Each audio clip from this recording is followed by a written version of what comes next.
Ladies and gentlemen. Yes, Noctis. I mean, I've played a couple of games, blind. Not a lot, just a couple. Welcome to Mario World. You know this game. You know everything about this game. I've actually already talked about the behind the scenes of this game quite a bit. And I know I've been kind of talking about it as we go here. The biggest thing you need to know about this game is it was made very, very, very quickly. In fact, it was put together so quickly and so roughly that they kind of had actually no idea what they were doing. This was them building Super Mario Brothers, the next Mario Brothers, literally alongside building the SNES. If I'm not explaining that correctly, the idea here is that they didn't have a SNES when they were making this game. It didn't exist. Now, it's kind of crazy how good this game is considering that fact by itself. But the fact that they were doing that, it explains a lot about the game, because most of the core level design is really, really good. It's what kind of elevates the game. That makes sense. They've been practicing and refining the art of level design since Mario 1, right? Level design, frankly, is pretty much the same as it was back in Mario 1 as it is now, 40 years later. So, sure, that makes sense. But almost everything else that it kind of tries, you can feel how a little bit more rough it is. A little bit more experimental, for good and for bad. And so there's all kinds of things that no, it's just, I'm probably underselling this, to be completely honest with you. Most of the time when a game is put together alongside a console, or for the first time for a console, it kind of sucks. And instead we got Mario World. Well, it's certainly very, very different compared to later games, and certainly not quite to the same level of later games. It's still freaking Mario World.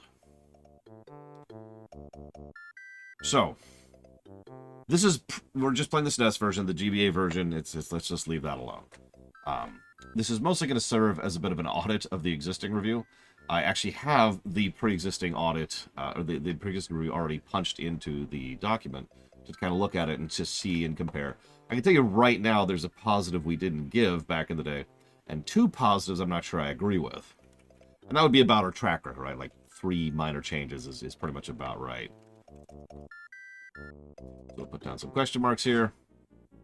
And let's just have some fun with this, because this is Mario World. Almost all of level 1, of World 1, I should say, might be a more accurate way to phrase that, is designed with the same mentality that 1-1 was designed with all the way back in Mario Bros. 1. Everything here is designed to get across the ideas of jumping, platforming, and puzzling. You notice that they've got a flat thing with an enemy, then you've got an enemy coming up at a slant, then you've got an enemy coming right before a pit, and then you've got an enemy coming under several platforms. Every single one of these is just iteration on theme. I know we usually don't think of theme as something this basic, but this is still the kind of thing that applies for when it comes to game design. Now, I'm probably going to suck horribly because I am terrible, but oh my god, what's this? It's a mid-mission checkpoint. Now, as a reminder, these have existed in the franchise since all the way back in Mario Bros. 1. But now they actually have a visual indicator, an actual physical thing you can interact with, and once you hit it, you actually gain health up. That is to say, you go from being small to being big if you weren't already. This is probably the single biggest guiding principle of Mario World in a whole, and it's probably why people consider other Mario games, especially early Mario games, to be superior, because this game is designed to be beaten, for lack of a better way to put it. One of the most common things they do in this game is they have what I call safety net mechanisms. There are actually a lot of safety net mechanisms in this game. The mid-mission checkpoints at all, the fact that the mid-mission checkpoints heal you, the fact that there's lots of power-ups all over the place, the fact that there's the dragon coins to give you extra lives, the fact that there's a whole bunch of coins in general, the fact that you can store a power-up, which you'll notice we already are at the point where we have a power-up stored. And you're probably thinking, oh yeah, and the cape. No, the cape actually has nothing to do with the safety net mechanisms, believe it or not. We'll talk more about the cape when it actually becomes accessible. Did you notice, by the way, the cape is not even in the first world of the game? And I mention that because I think that says a lot about the intention and design of the cape. Now, for anybody not familiar with it, there's a frame-perfect trick that does nothing whatsoever, which I didn't get. So we're going to try for that every single one of these. There's only like 4. Mario World also controls much more smoothly than all 3 of the previous games. The squiggity has been reduced tremendously to the point where it's not even a negative anymore. The jumps and the control in the air are much less fluid and much less liquid, and there's actually, as weird as this is going to sound, they added a degree of drag to the air, which actually increases your overall capacity to control your aerial movement. They also added Yoshi. Finally, after pretty much every single game, which I think at this point is like 5, they finally were able to get Yoshi into the Mario series. Took them a while. This is one of the reasons why that tech demo is nice. Notice this entire first section here is just, here's how Yoshi plays. There's fruit, there's Koopas with different colored shells. Every single bit about that is just, here's how Yoshi plays. We get the mid-mission checkpoint, we go forwards.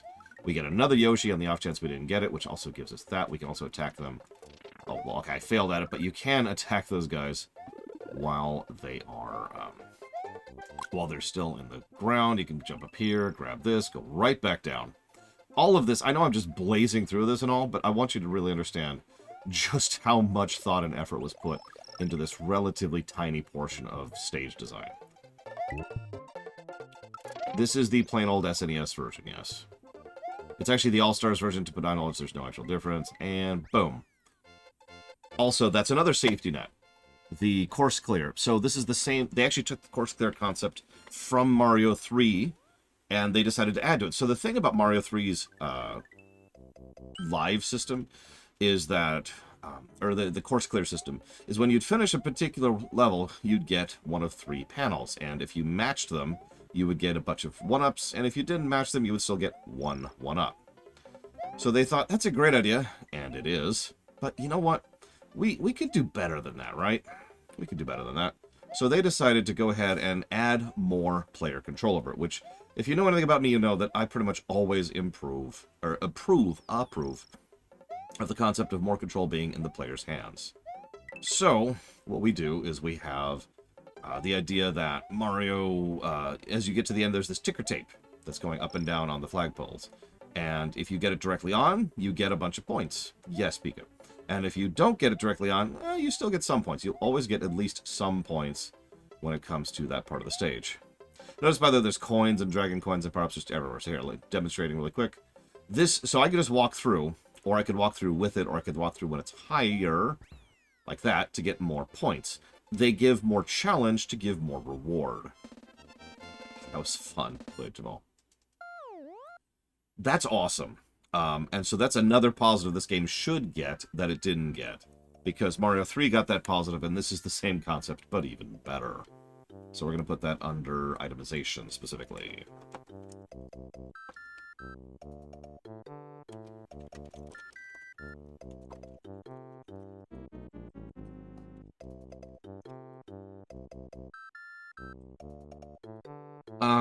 I think we'll also put, I know this is going to make everyone say that I'm dumb and I'm stupid and I'm terrible, but I think we're also going to go ahead and jot down under difficulty curve, because I'm not sure where else to put it. Maybe core mechanic? We'll put it in core mechanics, actually. Safety nets. Actually, we've already got a core mechanic. That's a good idea. We'll put it here. Because there are many safety net mechanics in this game. In fact, there's so many, I would like to argue for multiple positives here. So let's go down the list, okay? We've got power-ups in the stage, lives in the stage, coins in the stage. We've got the mid-mission checkpoints, which heal you. Then we've got the fact that you can store an extra power-up, which you can pull down at any time. You've got the ticker at the end of the stages. You've got the fact that you can re-enter stages. And then you've got the fact that you can leave a stage once you've completed it. Let me explain why that's part of a safety net mechanism. So we can just go back. This is new. As a Mario World, this is new. The ability to go back and be like, hey, and let's go forward a couple of steps, and then we're going to go here, and then we're going to go here. We get this power-up, which we totally needed. Totally. And now that we've got that power-up, We just have that power-up, and now we can leave the stage and carry it forward. That's like 7 different safety net mechanisms. That's a lot. All of them are optional. None of these are things you have to do. One of the things we talk about a lot is optional challenge modes. And there are some optional challenge modes which makes me go, God, why? Because they just sound boring, right? Because all you're doing is taking away options and replacing them with grind. Like FF10 without the sphere grid is like, that's just such an arduous thing. Like, I know it's a popular thing, but I don't get it at all. Mario World, by contrast, is built for challenge runs because it gives you tons and tons and tons of tools, and they're all optional. So it gives you lots of availability to decide what to use and how to use it. It's not even like an all or nothing thing. You just decide however you want to do it. Anyway, so let me think here. So we've got...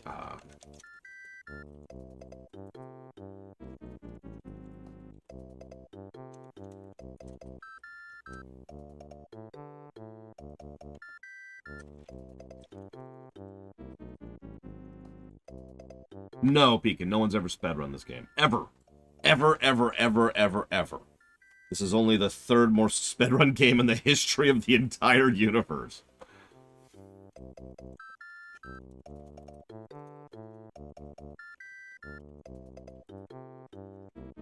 Yep, that's right. This is the first speedrun anybody's ever done of this game. Yeah, also one of the most modded games of all time. Right up there with the original Doom. Which should tell you something.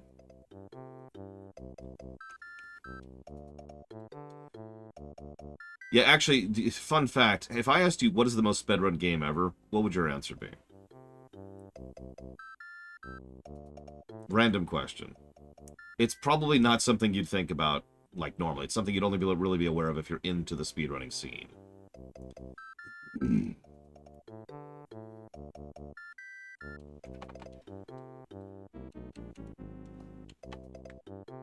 No, it's actually Quake.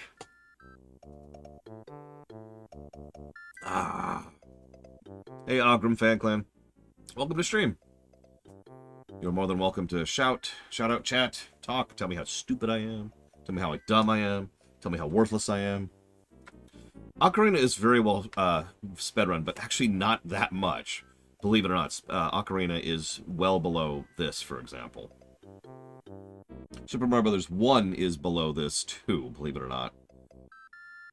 Now, if we're talking tassing, that's a little bit different. If I asked you what is one of, this is no longer up-to-date information, but one of the most tasked games around, what would your answer be?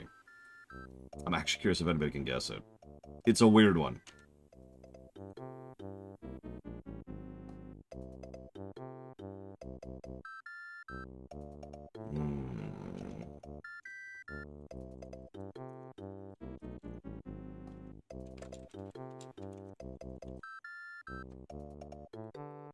I lied. How did you know?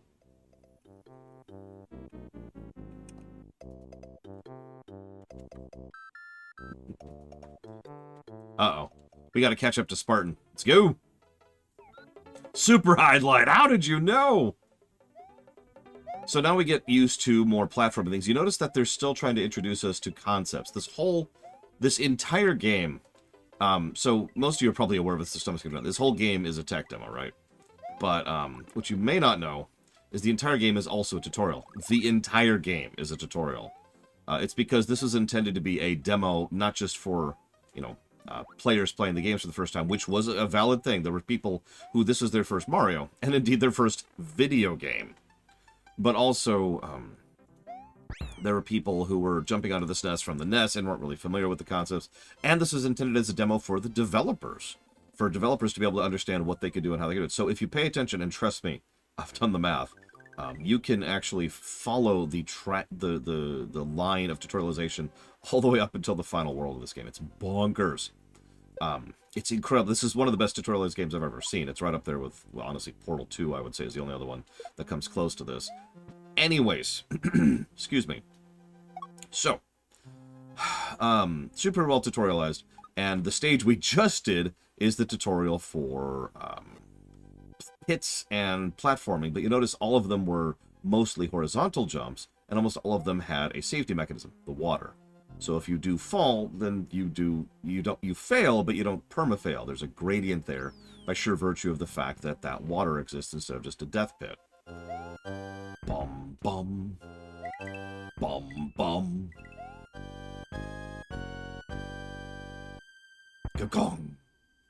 So, gotta grab this. No reason. Time to kill Iggy, Larry. I don't know. They redid the order of them. I'll talk more about the lore. Believe it or not, there actually is some lore to this game. Mario 3, Mario World, and Yoshi's Island actually form one cohesive story. Believe it or not. Looks like this one's Iggy. Hey, what's up? I might not 100%, just for the sake of time, because this is predominantly an audit run, but we'll see. We'll go for it. Anyways, so, the answer, by the way, to the most tasked game at one point in time was Super Mario Bros. 2.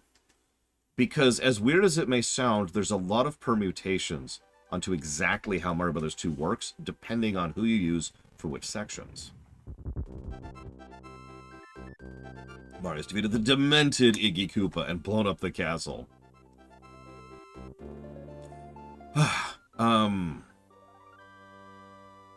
Yeah, Quake, for those of you not aware, Quake pretty much gets credit for starting the speedrunning community as we know it today. Obviously, speedrunning as a concept has been around since the NES. Since Metroid 1 at the very, very latest. But the cape. Notice it's the first enemy we see. Gives us the cape. Alright, here it is. The cape. Yeah, this game sucks because it has a cape. Alright, we're going to lose the cape immediately. On purpose. And now we're going to try not to use it for the rest of the run. Alright, so. As I was saying. What the hell was I saying? Quake. Yeah, Quake pretty much started the speedrunning community, like I said, as we know it today. As we are aware of it. Must get a clip. Okay, there. Got a clip and didn't die. Oh, no, I died. It's all because of getting the clip. Don't clip that, person watching this in the future. Don't do it. Don't do it. Yeah, exactly. This, like I said, a speedrunning community got founded around Quake. Go figure. So it's kind of got that going for it. No, don't do it, Mr. Red. Ah! Well, partially because the cape was OP, but honestly, this is going to sound funny. I don't really like the cape that much, personally. It is an objectively better version of the Leaf. Let's just be very clear about that. But it's just from a personal preference perspective, I just don't really enjoy using it. So I don't. That's all. Its main use to me is the ability to control my descent, but even that isn't that useful in this game, so screw it. So we're in World 2. I'm still playing catch-up here. So you noticed World 1 Castles stage is really focused on trying to teach new mechanics. Like, completely new mechanics. New gimmicks, new everything. You may also noticed, and I'm sure some people did not notice this back in the day, but if you paid attention to the overworld map, you'll notice that every stage in World 1 is a yellow dot, but now we're getting to red dots for some reason. We also saw this weird platformer thing with like some empty squares, and you'll notice how, in total contrast to a lot of the secrets in the previous Mario games, the secrets in this game are what I would call well indicated. They're not they're not super obvious. It's not like, but what it is the kind of thing that's supposed to draw your eye. It's what I would consider, sure, Pika, whatever you want to believe. It's what you would like to consider as guidance. It's what I usually refer to as guidance and flow and that kind of thing. And yes, I have tracks here. So, zoop. Yep. No, it's not working. Probably because it's the wrong one. So, like this thing right here. We see that little green outline. It's like, oh, there's a green outline there. Interesting. Tell me more. The mere fact that that outline is there gives us a bit of an indicator of where we're going. Oh, by the way, I should also mention, if you get hit while you have a backup, it automatically releases the backup, which can be a bad thing, but generally speaking is what we would consider to be a good thing. Okay. Let's try that again. Up. Oh yeah, you can carry things better, and there's temporary platforms you can hit, like that. I was a little bit too early there. That's my fault. And you can shoot things up now. More control, more options, more gameplay. This is the point of a red exit. So this game tracks exits instead of stages, like some of the previous ones did. And And the idea... There we go. The idea is that each stage that has a red dot on it has multiple exits on it. And so that's your visual indicator on the overworld. Hey, multiple exits. That's not as well tutorialized as some other parts of the game. Like, I've known several people who never really figured that out. Second attempt. Damn. A little too early. I suck. I am worthless. Seriously, it's a frame-perfect trick that has absolutely no benefit whatsoever. Naturally, you have to get it every time, otherwise it's not even a real run. You can jump off of the switch when hitting it. It is much harder to do than it sounds. So, unfortunately, I know we just said that I wasn't going to be using the cape, but I kind of have to now. Just so we're just going to temporarily use the cape here, just for a minute. Just for a second. Notice they give us the cape right off the bat, and then they give us a nice big area to do this. So people who've played Mario 3 are like, aha. And people who have not played Mario 3 are like, I wonder what this is. And that's why the Koopas always do that wind up and then take off. It's to get across the idea to you, the player, that you can pull the same trick. I'm telling you, this whole game is tutorial. The whole game. All the way to the end.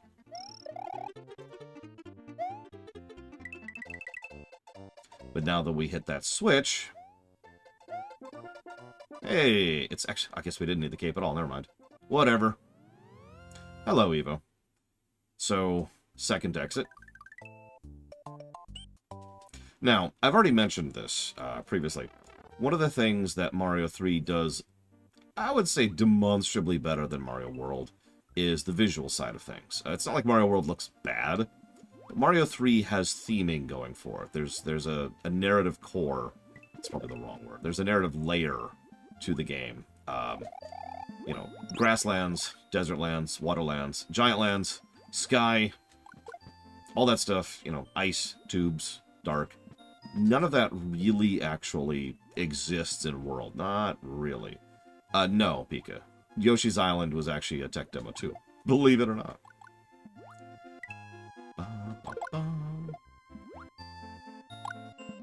So, of course, naturally, we're dumb. Well, we are dumb. I'm dumb. You're great. No, it really is tutorials all the way down. I'm not actually joking.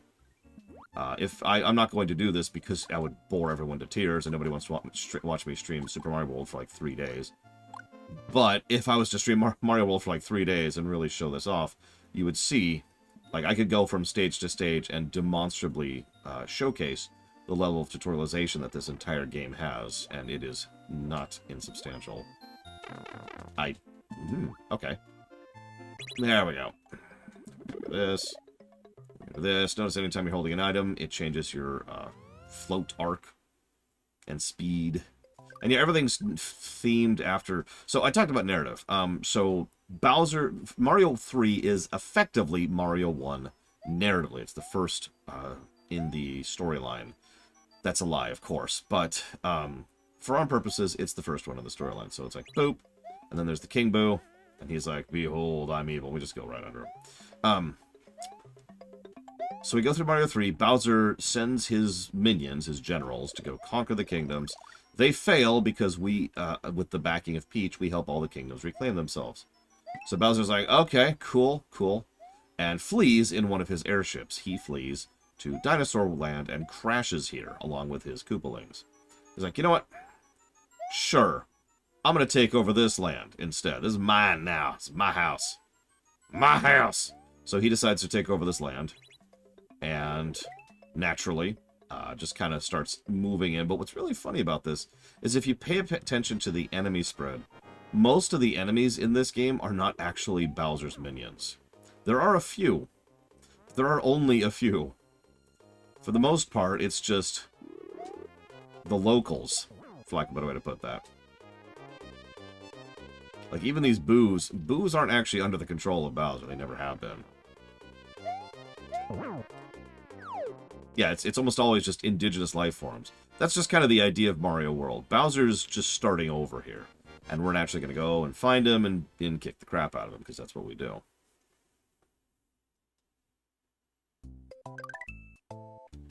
So here's Star World. Earliest you can get to Star World. Just kind of auto-moding at this point, if I'm being completely honest. I'm kidding, Talia said. I know this is kind of when they introduce the concept of the Boo House, and we all know what Miyamoto thinks about story. But for real, it is kind of interesting to think about. So all of these stages are just fun. They all have a secret exit, but they're mostly just here to screw around.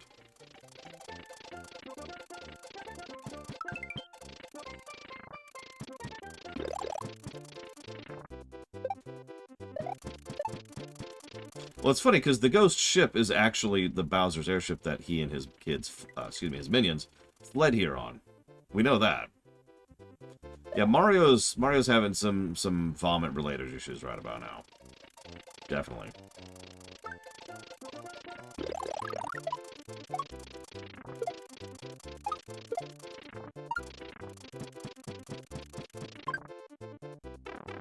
So, this is our normal exit, which actually we don't want. That's okay. But each of the star stages has a normal exit and a hidden exit. Which, I mean, duh, a lot of stages in this game have an exit. But the point is, the normal exit actually prevents you from progressing. So you actually need to get the special exit in order to progress. So we're going to go ahead and do that. I actually forget where it is exactly, so we might have to do this a couple of times. I'm also used to having the cape at this point. You might be thinking, aha! But no, the cape is useful here because it allows horizontal movement, which otherwise you wouldn't have at this point. You can also get one, so each of these stages has one of the different special Yoshis in it. Each of the special Yoshis has the unique, it's on the right, he has the unique property of being, no matter what type of Koopa shell they eat, they can then use the special ability that is tied to their color. So, if you, if a Yoshi eats a blue shell, it's right there, isn't it? No? Yeah, where's the exit? I don't remember, apparently, because I've already passed it.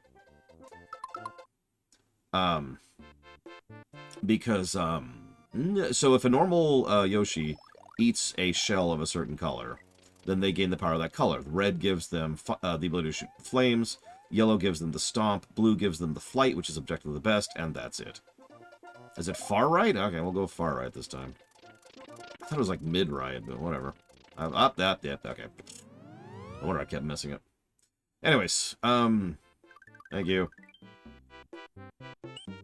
So, if you have a Yoshi of that particular color, like, say, oh, I don't know, blue.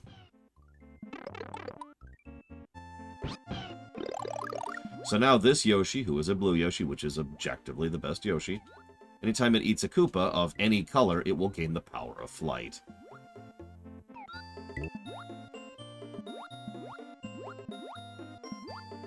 So we're just going to have fun here for a minute. This is a really, really basic stage. Not much to say about this one. Most of these, like I said, are just here to be play-arounds. So we've lost Yoshi forever, as it should be. Because Yoshi's a coward, so once he gets hit, he immediately runs. And I might not even be on screen when it happens, but yeah, there he goes. He died! Yoshi's dead. Thank goodness.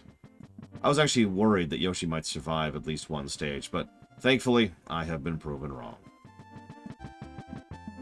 And yeah, by the way, because of that start select thing, because safety net mechanisms, this allows us to, at any time, get a blue Yoshi, which is extraordinarily helpful. It's pretty much the, it's the definition of a frickin' safety net mechanism, as far as I'm concerned. So this is a fun one. This is the shortest stage in the game. There's the exit. Hey, we did it!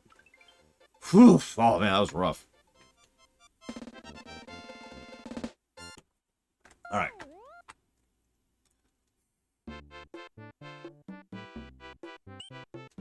Nobody actually likes Super Mario Bros. 1 more, obviously. So, the secret for this one... Oh, yeah, this is the first game where you can actually steal Lukidu's cloud. If I could do so in time. Which I failed at. No, I didn't disintegrate Yoshi. I mean, technically. I just turned him into a 1-up. Watch. Boop.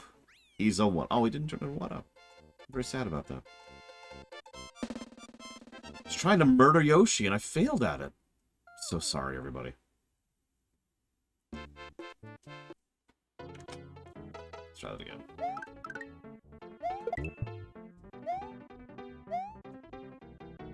Come here. Or just kill me in the process. Is there any practical use for Yellow Yoshi? No.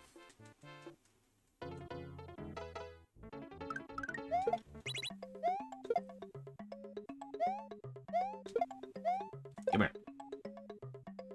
Why is that not working? Okay, am I just that stupid that I'm forgetting how to get up here?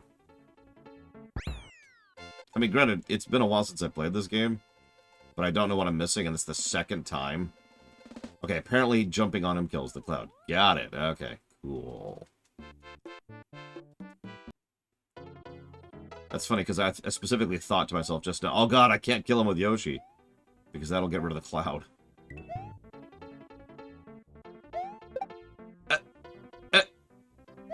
You deserve to be disintegrated for that. Jesus freaking Christ, come on.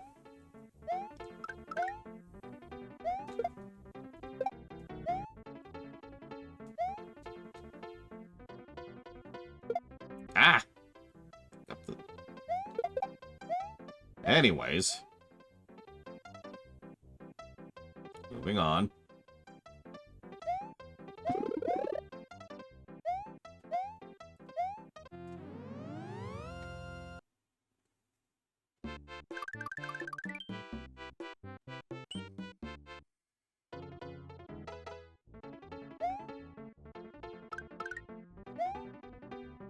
Now the stages actually start to get a little bit harder.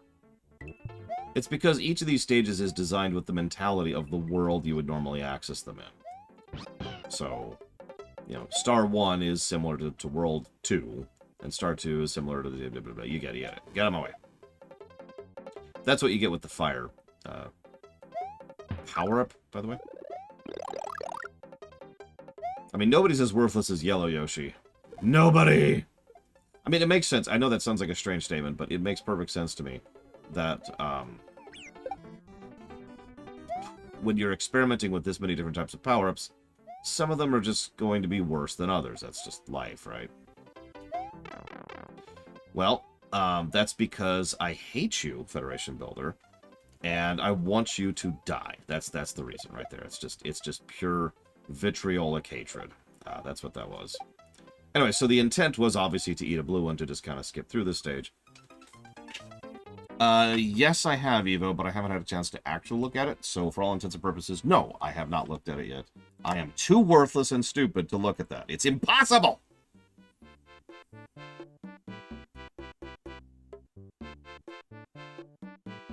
God, why is it taking so long? Thank you, Warp Core. Very, very much. I will jot that down for... Give me a second. Why is it so goddamn hot? I mean, I know exactly why it's hot. It's hot in here because it's cold out, and that's just really frustrating to me.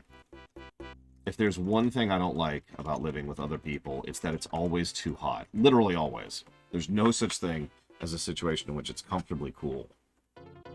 It doesn't exist as a concept. Because if it's warm out, then it's warm in, and if it's cool out, then they have the heater cranked, which means it's hot in. There is no winning this situation. Hello, Dakota. Whoa. Okay, so. Let's do that really quick. This is actually harder to do than it looks, but that's okay, because we managed our ass. Get out of here. Get on with it. You can always tell when you're about to spit it out, because these are finite, by looking at Yoshi's face. When he starts dunking, you need to be thinking about finding a new shell or landing. Yep, like that.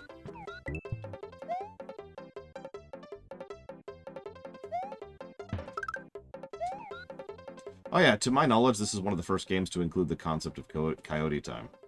I'm not sure if it's the first, but it's definitely among the first.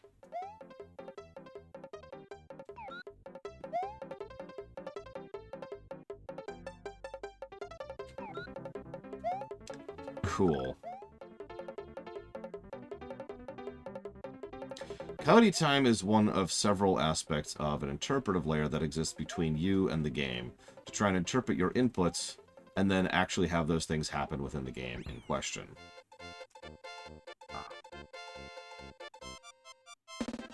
Oh. So, you know, when you jump... It's the kind of thing that makes perfect sense if you've ever seen it, but if you haven't seen it, you probably have no idea what I'm talking about. It boils down to the fact that if you were to make a game that had absolutely no interpretive layer, it would actually play really, really badly. Like a lot of older platformers, for example. Because of that total lack of interpretive layer, the game does everything you think you want to do very literally, even if the game itself isn't actually showcasing that properly. Why did that happen? Okay, cool. That's cool. I'm cool. I'm actually going to die on purpose. So we're just going to nope out of this because there's absolutely no reason to do anything else here, really. I don't know why I didn't do this to begin with.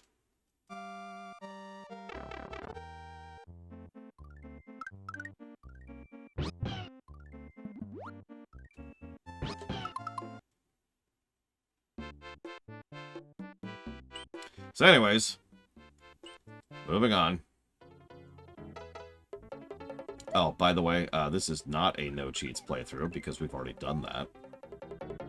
So, we're just gonna play the game. And probably use save states to speed up a few things because this is mostly just an audit run and we're just kind of chilling and recovering after the nonsense of the GBA version. Speaking of which, I know you didn't see the VODs, Ross, because why would you watch me bash your favorite game of all time? And I understand completely. But I should probably mention that you should really go watch those VODs. I think that would be a good idea because we spent some time really diagnosing the issue with Mario Brothers 3 Advanced. Because, I know it's shocking, Warpcore, because there's just something wrong with that version of the game. Just fundamentally wrong with that version of the game. And we did some side-by-side tests, and yeah, it's night and day. I did think about actually going ahead and having a website. Something to think of. Favorite game genre? That's an interesting question. Oh yeah, but I said I was going to save state, so I will. Favorite game genre? I mean, it's platformer, but now I got to think about my second favorite game genre, because that's actually tougher than you'd think. I don't feel like living with that. So we've got, God, that's actually a tough question. I disagree with that too. This is just great. We're just falling all over the place here.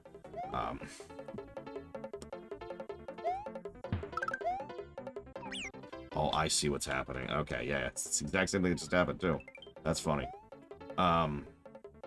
So Yoshi's hitbox is slightly different when he's landing and turning around than at every other point in history. So it's actually wider than it should be, and that's what was happening there. But at least I could tell what was happening, unlike another game I could mention. Well, I mean, we didn't put the cheat flag up last time, so I'm not going to put it up this time, is what that boils down to. So, no cheat flag. Mostly because I don't feel like dealing with the nonsense that is the level.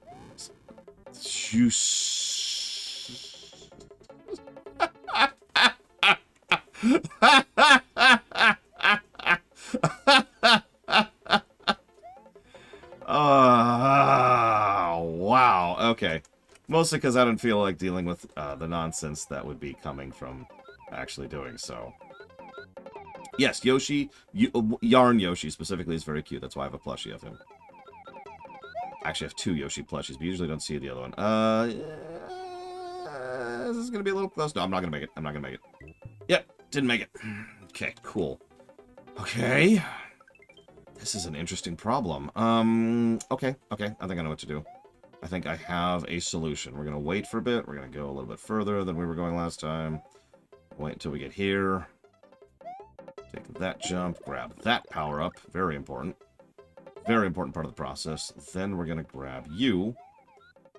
And then we're going to go here. Scritch our upper lip, because our upper lip itches, as it is wont to do. And then we need to get a feather. And we need to get it quickly. Okay, then we need to run before we run out of time. And then We get out of here. So anyways, now the actually hard stage.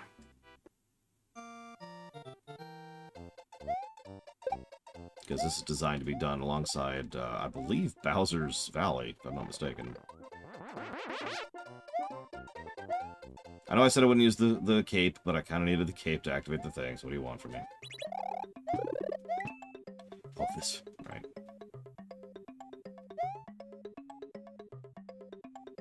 So I might have already screwed this up to the point of being unrecoverable. Nope, we're fine, we're fine, we're fine. Everything's fine forever. Everything's fine. This game's too easy. This game's for babies. Anybody who would play this game and actually like it is clearly a baby. They go goo and they go ga.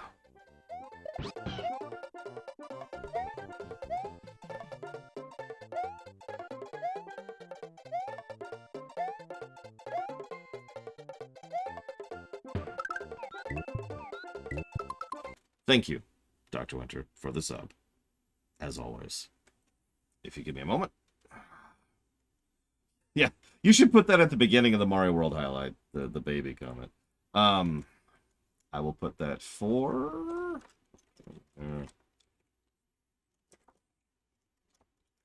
Never, Dakota! I want everyone to experience the nightmares that I have had to endure. And Evil Genius 2, and the BRBG block. Thank you, Dr. Winter.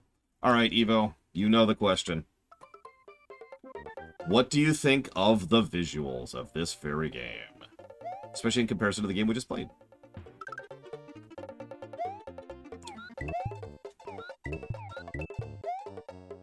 Probably a little unfair, because the game we just played was kind of this. But anyways. Yeah, what to draw?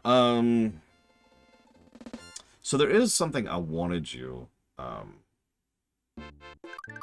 There's something I wanted you to draw, Evo. And I understand if you don't want to, but what I want you to draw is a Mega Man character. A Mega Man Classic character. But I want you to draw them stylized. I don't want them to look realistic. I don't want them to look like Mega Man character.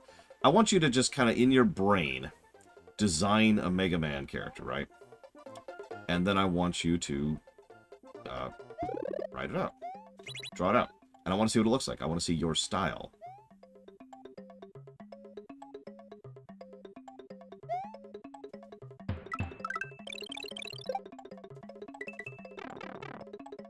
Okay. I accept that.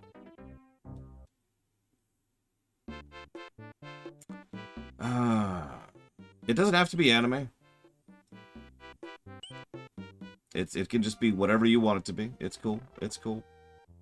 I'm cool with whatever.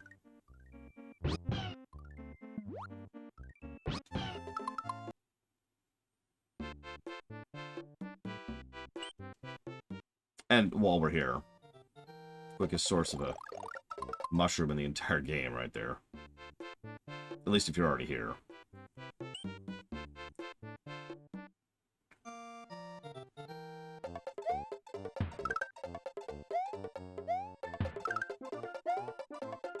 Listen, I need more Mega Man. Lord knows Capcom isn't fulfilling that need, so I need you to make up the difference, Evo.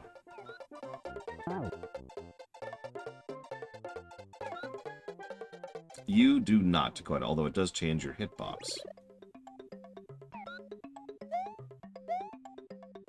Star Road does not count as fast travel, no. And this game absolutely doesn't get a fast travel positive. In fact, it's one of the negatives we gave last time was for how slow it is moving around in this game, which is something I stand behind, by the way.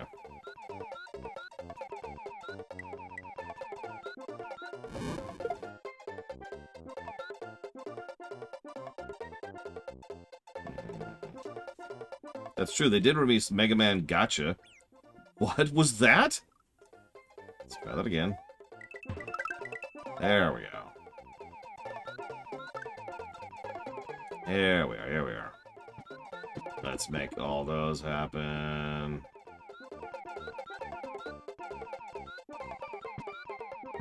There we go. Okay. It's just, it didn't even occur to me, Evo.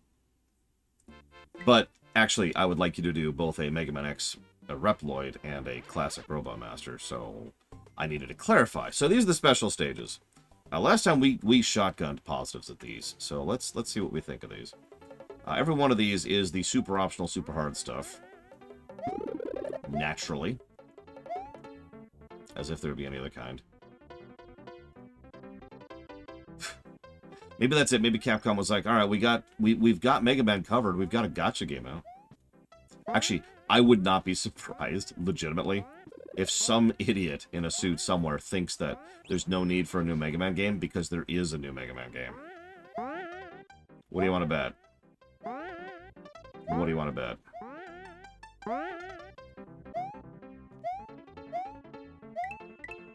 Wee. Double wee.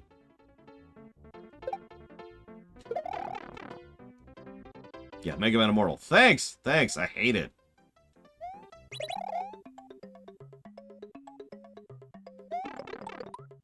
Well, that's death. Well, unfortunately, you've already heard the deep lore of this very game, Vlad Mescal. See, you say that, I think you just have more faith in people than I do, Dakota. Because I absolutely believe that someone somewhere has said that and meant it. Oh, it's absolute garbage, Pika. It is mobage. It is mobage. There's a reason I have that phrase. Or that term.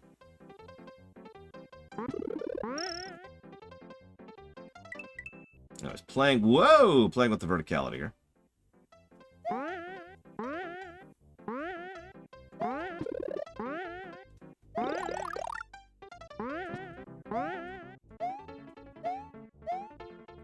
Take two.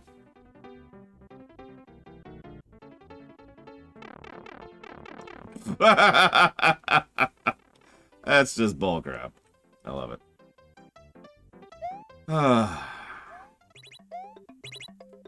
What? No, pick up the thing. There we go.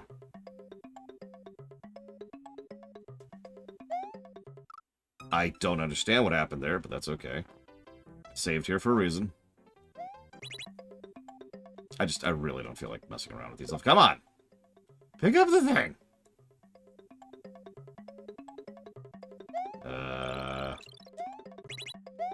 Okay.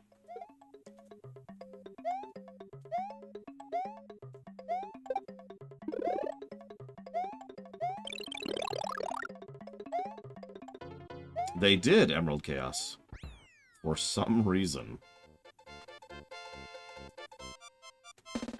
What really makes me sad is it's probably been selling. It's okay. It's got Reploids in bikinis.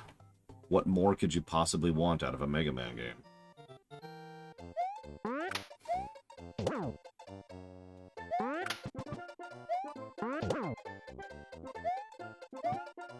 So, this was always the hardest thing for me back in the day. Don't really have a good reason why. It's, you know, objectively not as hard as some of the later stuff.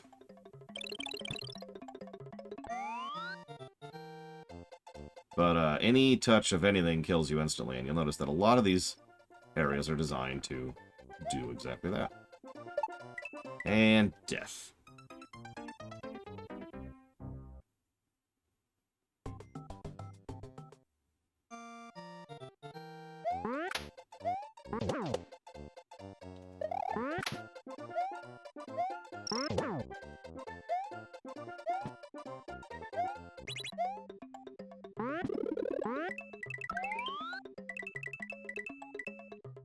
Oh, God. Yep, no, that's death. Listen, the balloon power-up is so amazing. I'm so happy to have it. This is joy and happiness in my life. The tone you are hearing right now is the most uttermost joy.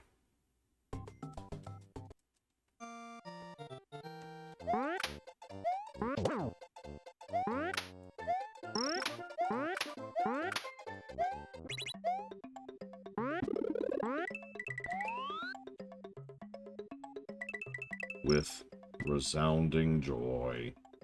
I am so happy to be playing as a balloon.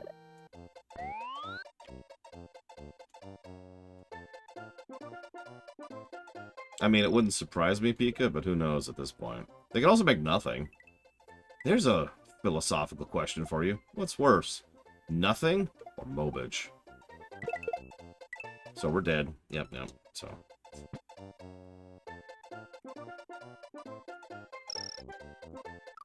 Damn it! I even pulled that awesome maneuver and everything. Well, we need to be lower anyways, so let's go down.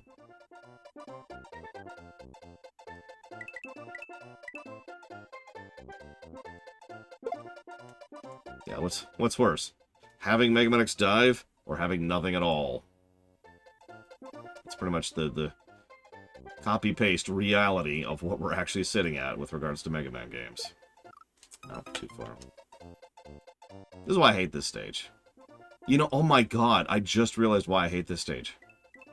Because there's actually a very specific reason for it, like a tangible, objective reason. Can you guess what it is? If you said no mission checkpoints, then congratulations. You just have to do this whole sequence.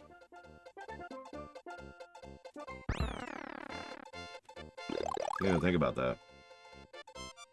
No, Walker, let's just not. Let's just not.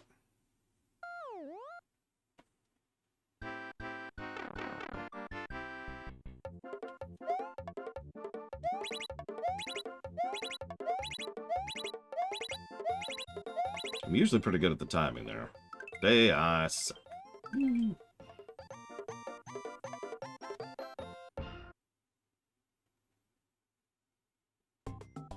What, even like Mega Man 9 or Mega Man 10, Jabez? Okay, so that was tubular.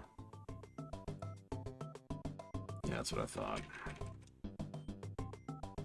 Yeah, the GBA versions have spit in my face a little bit too much. I'm good with moving on, so let's do Way Cool. This is a fun one. This is kind of the same concept as what we just did, but a lot more interesting to me. This is very much, if you screw up, you die instantly and there's no recovery.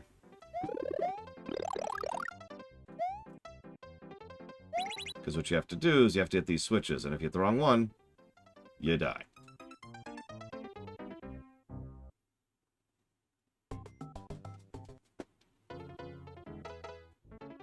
I don't think I consider myself tubular, but then again, what the heck do I know? Now, the downside of this stage is it does kind of encourage a little bit of, I can't even think of the word right now.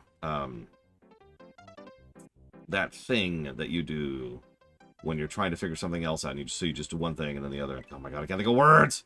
I'm busy! Ah! Nope, wrong one. Whoa. Which save was that? There we go, there it is.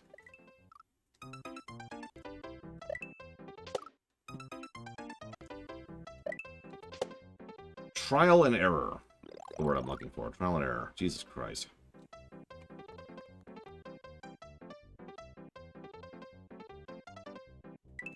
You know what's funny, Jern, is that shouldn't have hit me. That shouldn't have hit me. That's the most commonly heard complaint I hear about this game. Is that, you know, oh, it's too easy because you could just use a cape and fly through it. It is the commonly repeated complaint about this game.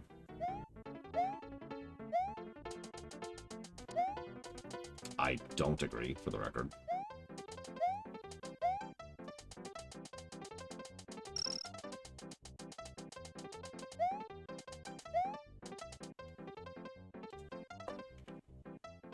Everywhere, Taquita? I've heard that for years. Friends, family members, forums, game facts, comparative discussions on other games, discussions on other Mario games. Like, it's really, really common. Ross, like yesterday. Like, no, that is the most commonly heard comment and complaint I've heard about this game. Bar none.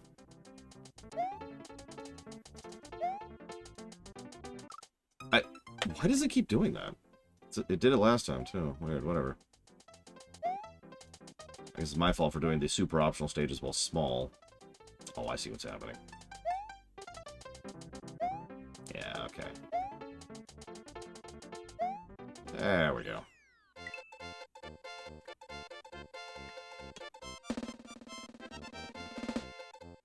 Yes, Pika.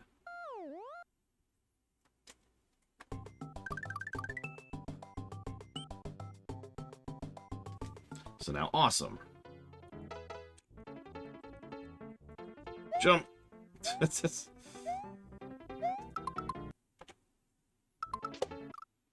Alright. That was me getting a save state in there. Excuse me. This one, for whatever reason, back in the day, was the one that always used to get me as a kid.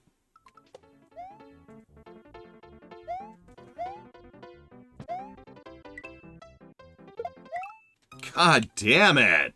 Did you see that arc?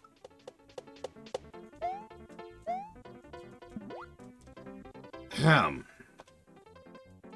So anyways.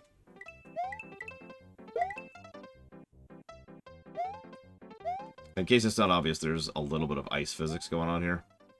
So we've got that to deal with on top of everything else going on.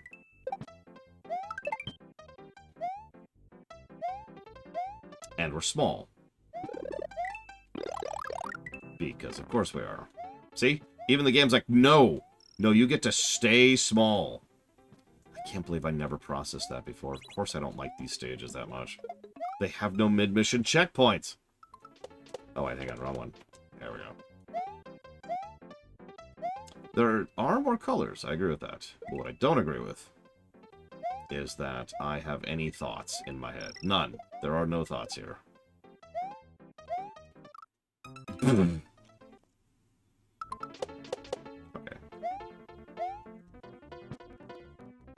No, I lack the ability to comment on the visuals. Okay, hang on. Let me shift gears mentally a little bit. See, part of the problem is I'm doing the super optional stages while small. Which I know what you're thinking. Just fix that. No, I can do this. I got this!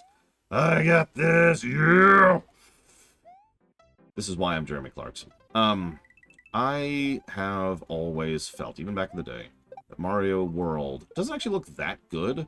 Like, obviously, I don't want to say, like, it looks bad, because that would be insanity. But calling it good isn't quite something I'm prepared to do. Are you kidding me? Oh, you've got to be kidding me. Okay, there. Because for the most part, it just feels like it's, I don't know, a little bit too basic, a little bit too, this is an NES, but with a better color palette, you know? It's pretty much the exact same problem we had with Secret of the Stars, although nowhere near as bad as that nonsense. Obviously. Okay. I mean, look at the hills in the background, for example.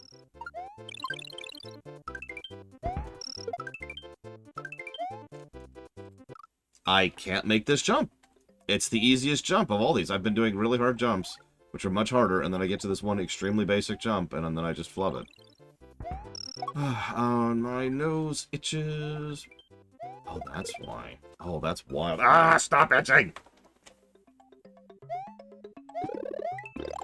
I mean, it is ice, so I guess that makes sense, because, like, there are... So I figured out what the problem is. There's ice physics on the pipe. You can probably see it if you're paying attention to Mario's feet when I land on the pipe. Oh, and we're dead. And we're dead. The reason we're cheating, by the way, because there's actually a specific reason, other than the fact that I've already done this without cheats, so I really have nothing to prove here at this point, is to speed this up. I'd like to beat this game today, but I can't do a proper review of this game without actually covering the super optional stages, so we're just gonna do that.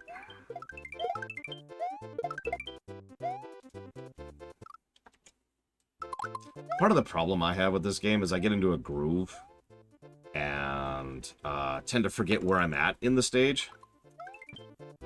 And that is a problem with me. It is a problem with me. I am stupid. Blah, blah, blah, blah, blah. Yep, no. I think I can make this.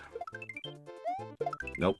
I can't get enough acceleration first. Alright, so we're just gonna chill. Wait for a minute, wait for a minute, wait for a minute, wait for a minute, wait for a minute. Okay.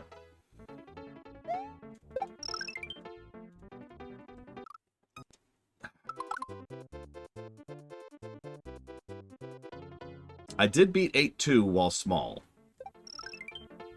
Without... God damn it, jump! You piece of garbage! You worthless sack of refuse! Jump! When I hit the jump button! Why aren't you jumping? You jump there, the hard jump. Why don't you jump there? You hit the button when I tell you to hit the button. It's not hard. Just do it, Mario. Thank you, King Venomui, very, very much.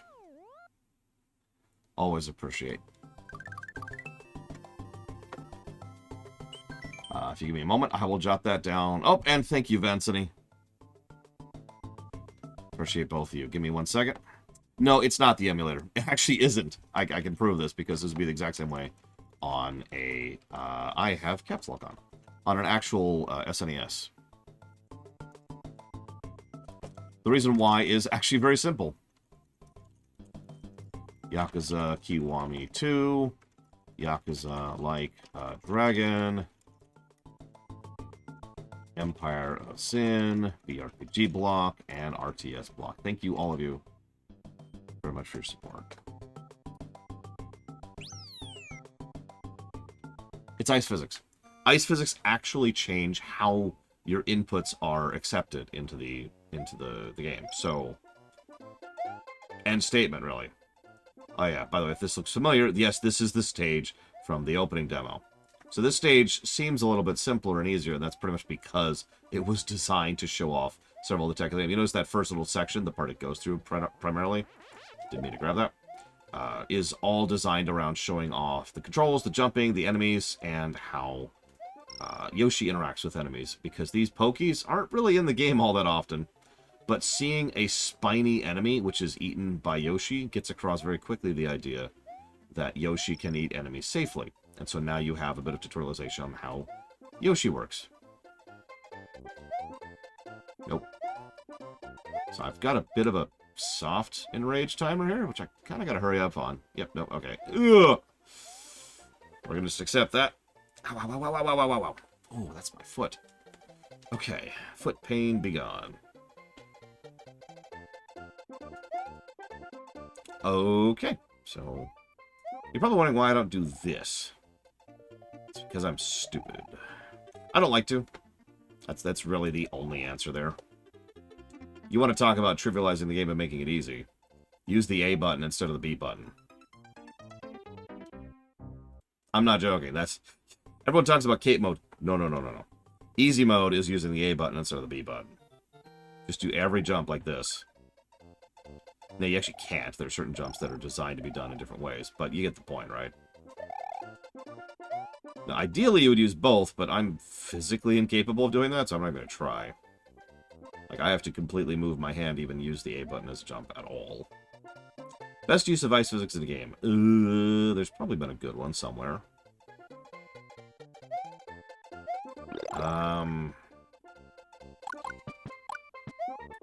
Lack of identity plus really, really small dicks, Evo. Like just microscopic. Like, if I was to give you a microscope right now, you might not be able to find them. That's how bad it is. It's pretty bad. It's an epidemic, actually. Oh yeah, just to demonstrate there. See, there's the A button.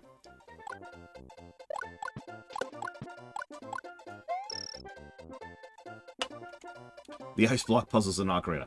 No, no. Oh yeah, notice this whole stage, by the way, is really designed around you having Yoshi, which you can get at the beginning of the stage.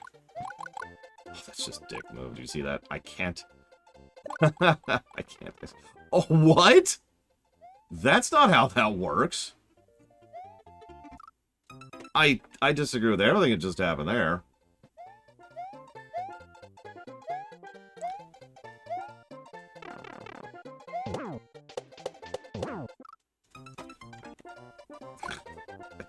I wanted revenge, and I died for it.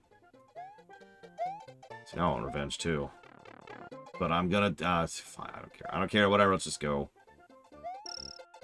Okay, hang on. We probably want some health walking into this section. Oh my god. Sure, that might as well be the way that goes. Come on down. Might as well add to the enemy spam we got going on down here. Oh my god, look at that! Look at how much death is on that screen there. Reminder, no mid-mission checkpoints.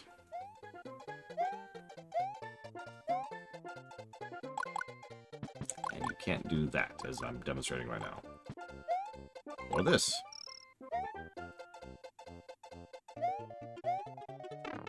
Don't care. I can't think of any ice physics I think that are actually well done off the top of my head. So, least bad. Pokemon. So that was groovy. Okay. It's Mondo. Oh, Jesus, this is Mondo. I don't like Mondo. Mondo was one of the only ones we didn't give a +4 last time. That's true. Mario Galaxy does have the ice skating. Okay, sure. Mario Galaxy. Done. That's a thing that happened?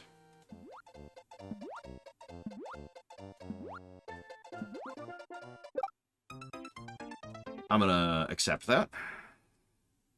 Put this up here. Put this over here. Go over here.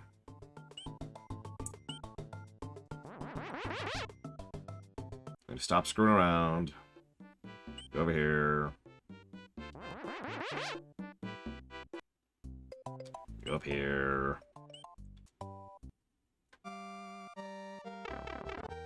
Or do a much easier stage. Die instantly, just to prove how terrible I am. See you around, Dakota. Like the heart of the ice? The ice must endure, maybe? Sure.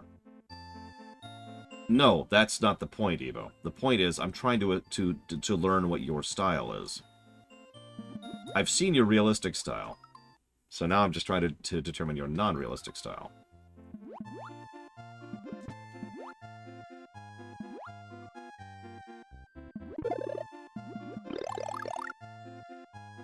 Oh, that's a good point. Oh my god. So we've already had a Mario Brothers game which is entirely focused around coins.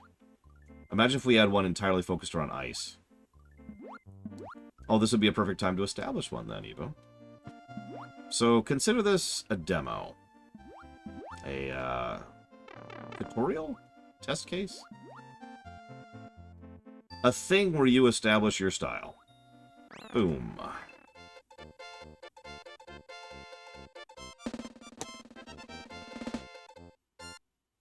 Where did my mushroom go?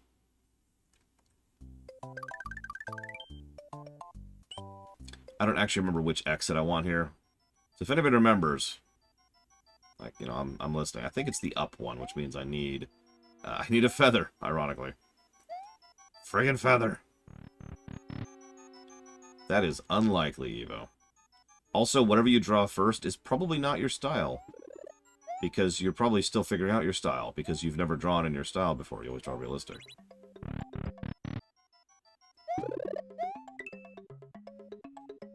How many of you knew you could control this, by the way?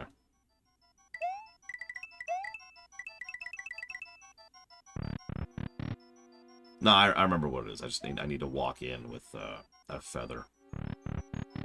Yeah, no, figuring out your style. Like, I have several styles, which I've designed over the years. Realism isn't a style, kind of, but, like, you obviously do have a style of realism. You have your own technique. Like, I could recognize a piece of work as yours immediately. But,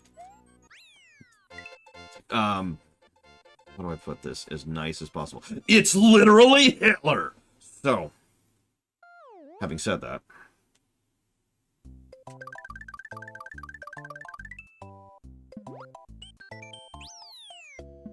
alright, so let's go get a feather.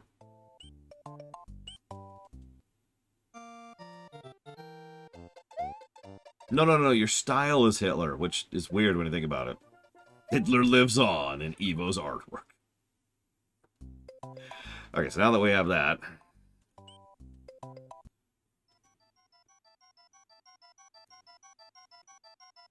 One's to the right. One's to the left.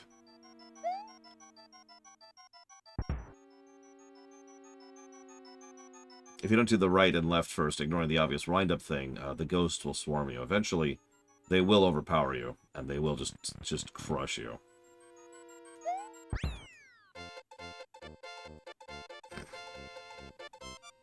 You got this, Evo. Just screw around for a bit. Like, you don't have to do a Mega Man character, although that could be a topic. You know, I'm just saying, maybe help you figure out your style, because you can't just do a Mega Man character realistic, right? All right, so this is probably one of the more infamous safety nets in the game. There are 2 mushrooms / fire flowers. There are 2 feathers, and there's a Yoshi. Boom. That's your refill spot.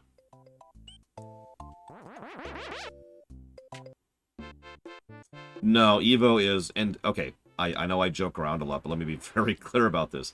I've actually studied Hitler's art style. Evo is much better of an artist than Hitler was. Hitler's kind of a fascinating artist, too, to study. Like, if you just kind of ignore how horrifically evil of a person he is for a second, and just look at his art, it's not what I would call good. He's very focused on weird things. Like, really look at one of his paintings sometime and try to focus in on the details, like the people in the background.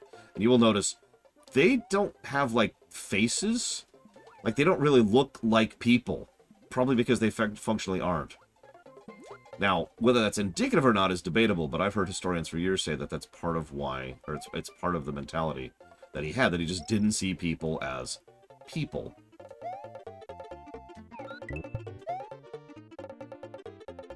And so, yeah, he's just... He was decent with buildings, but even then, most of his art is... I don't want to say stylized, but more like it's... How do I explain it? See, Eva would actually do a lot better job of explaining this than I would, because she's actually gone to school for this kind of thing. Yeah, the perspective, that's a good word. His perspectives are just wrong. And the more, like, if you glance at it, it's like, okay, but then the more you look at it, and the more you, like, actually check the lines, it's like...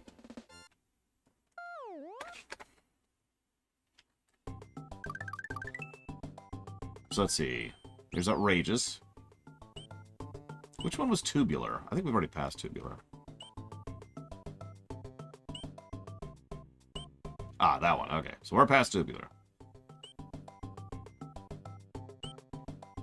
I love the Famicoms. For the longest time, I was like, what the hell is that symbol in the background? So this is the only one of these levels we gave a negative last time, and I stand by that. This is how not to design a Mario level. Like 101. It is enemy spam are us. Just in every direction, there's just enemy spam everywhere. And you actually have to have either Yoshi or a springboard to pass through the level. So, 2 things that you can lose by taking damage from enemies that you have to just get to the end, like right here. So, we're done. We can't do this anymore. Boop. So, we're just gonna... Oh, shoot. Do I not save after doing... Oh, there we go. I'm just gonna try that again. Bye, Yoshi. You are a detriment to us at this point. Go away. Introduction of Wiggler. What do you... Go away. Nobody loves you, Wiggler.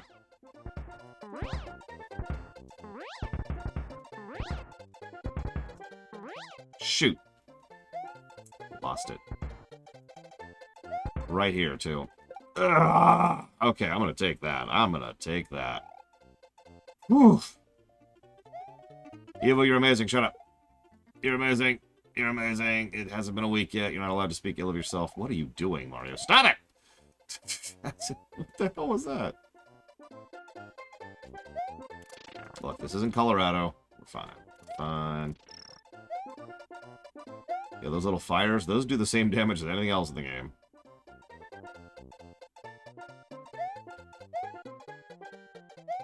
Listen, we all know I'm worthless and pathetic.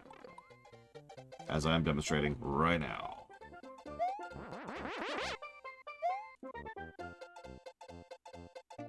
That's a good question. the AI immediately goes on to, you know, found the AI Nazis. That's just mean. I accept that. Let's rewind. Let's rewind. Sure. You know, if these levels had mid-mission checkpoints, I wouldn't mind them as much. I can't believe I never noticed that before. That is the reason I don't like these levels, right there. It's because they don't have mid-mission checkpoints. I can't believe I never processed that before. I don't like Mario games, any games really, that don't have mid-mission checkpoints, so that's just very logical. Listen, I can't stop doubting myself until I'm alive, okay? And when I'm alive, sure, we got that. That's cool. I got this. We're cool, yo. But until then, my entire life is a non-stop cavalcade of fear and doubt. Possibly Las Vegas. Well, no, it's funny because a lot of the super optional stages, usually just the very, very last stage of a super optional run, has no checkpoints. Has no minimum check. That's actually usually the difficulty, like the perfect run over in Galaxy 1, I want to say.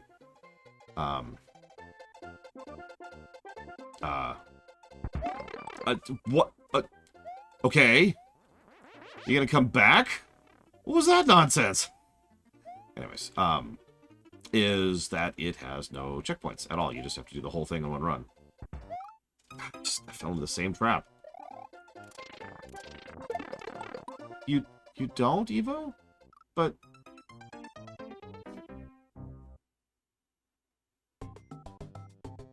It's okay. I'll just go and not bother you anymore, Evo. I'm sorry.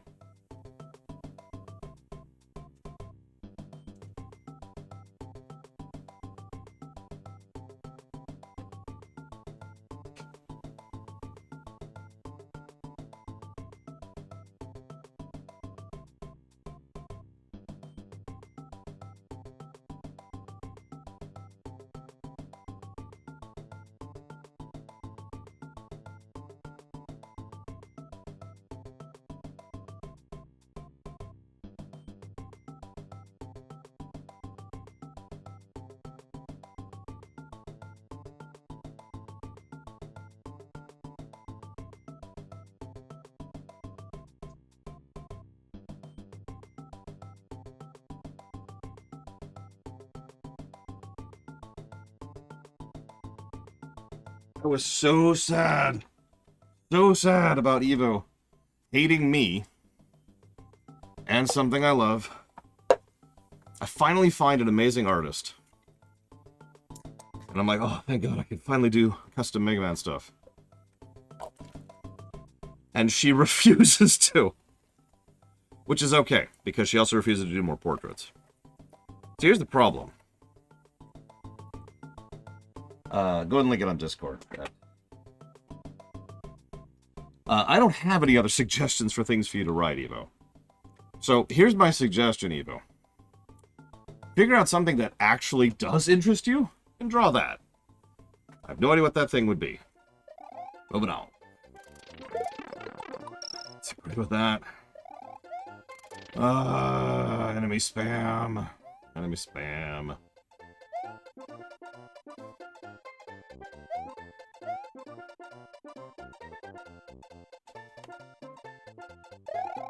Okay. I was so sad about that. I had to go get to seltzer water. But it's okay, because I actually have seltzer water. For the first time in like a month at this point. I actually have seltzer water in the house.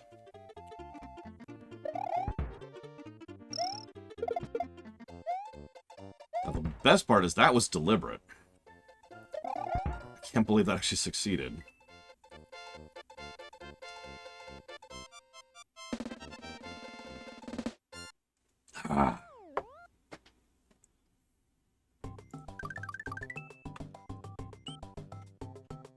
Alright. We're effectively done with the special worlds now. That was actually the last hard one. Oh, don't mistake me. This level isn't exactly easy. Ignore that I just died to an extraordinarily stupid thing. Like, there's no reason I should have gotten hit by that.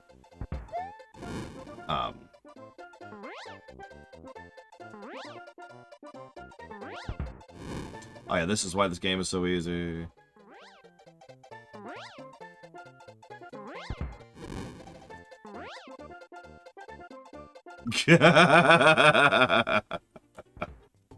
That's funny.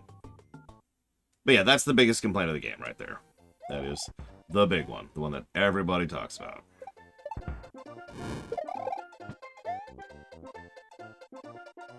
Just, really?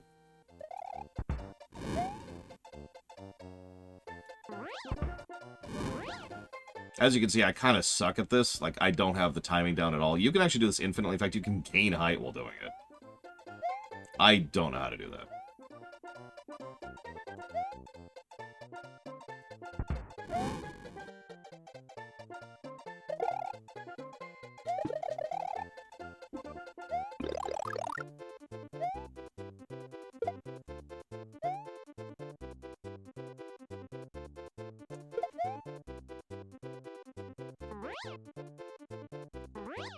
You could draw your Azimdi, Evo.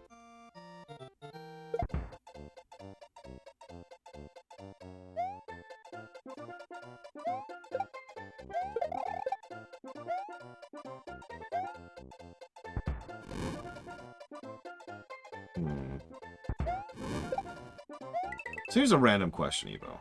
This has nothing to do with anything. I'm just actually curious. Assume for a moment I actually was your boss, and I'm like, draw these Mega Man characters, and you say no, because I have no interest in it. How would you think is the best way to resolve that scenario? Just thought exercise. You are a super player.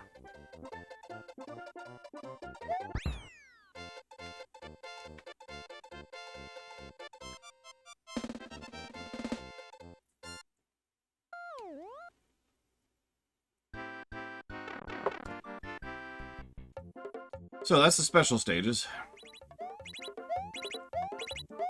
Let's go play the rest of the game.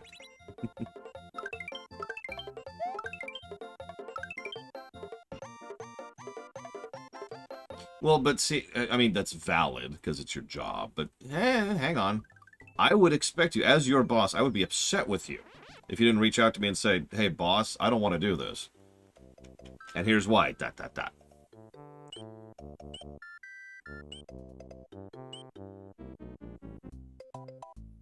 Mega Man sucks! Yep, the game is now autumn-colored. Let's go refill some power-ups really quick.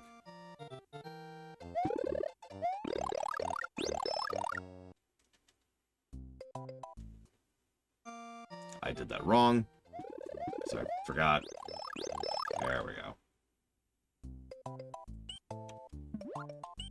Okay. So I disagree with past me on several respects. No surprise there. Okay, well, I have no other jobs for you, so go work on something else then. Would be what I would tell you in the past. That's also true now, but I really don't. Other than, of course, you drawing your Azimdi. But, I mean, at this point, drawing your Azimdi would mostly be drawing your cape. Still something you could do, though. But that second part of your answer is interesting to me, because I was curious if it would occur to you, as it has already occurred to me, that if I wanted you to work on something for real when it comes to Mega Man, that my first thought, as your boss, would be to try and familiarize you with Mega Man so you didn't, you know, hate me and everything about me. Because as much as I love being hated, I feel like that would be the better option there.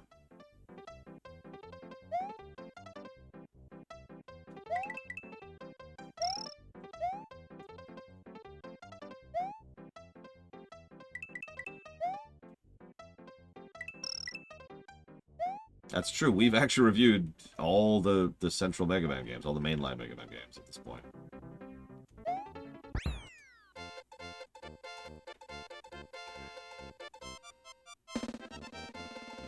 And we also reviewed all of Legends. In fact, the only Mega Man games we have not reviewed are the Battle Networks, the Star Forces, which honestly we'll probably never touch the Star Forces, and Mega Man X Command, which is just its own thing.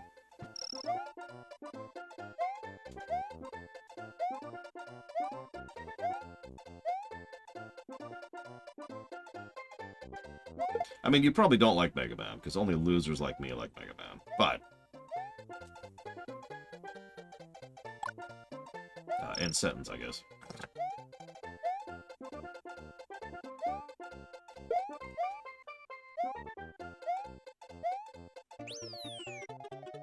Is what wrong? Me hating everything? Oh, you hating everything. Yes, you hating everything is wrong, Evo. How dare you. You are not allowed to like or dislike things anymore. You probably said something else that I'm just missing in chat, so you're going to have to wait until I finish this stage. Sorry. These poor para-baloombas. They can't even fly like paragoombas can. Yo, what was that? He was like perfectly in the way. I couldn't have planned that better. Oh god, I didn't like Command Mission in general, to be completely honest with you. But I am probably the outlier on that one.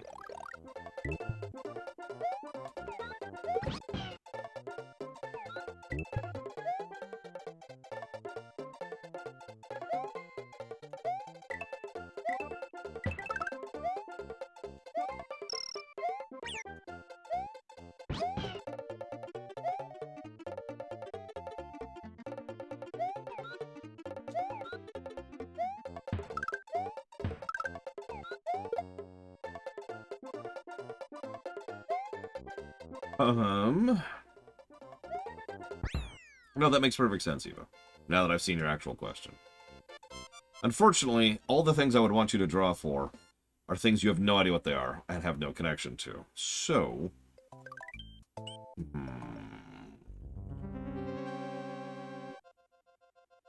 what's a franchise you actually care about? That I also care about?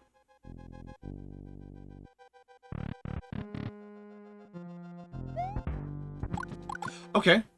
So you don't want to draw Mega Man characters because they suck and I'm worthless. Cool. I've got a new idea. What about drawing Mass Effect characters, not realistic, in order to try and establish your style?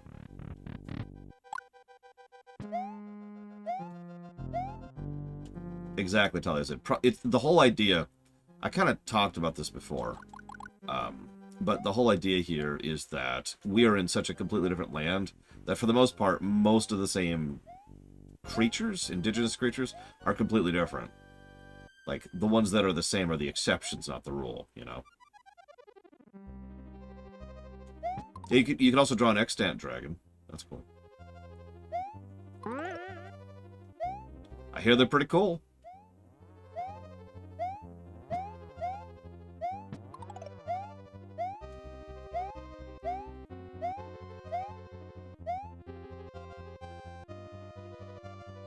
I love this song very unironically, by the way. Can I just say that? It's probably my second favorite castle theme in the entire franchise. It's so simple and understated, and I think that's what I love about it.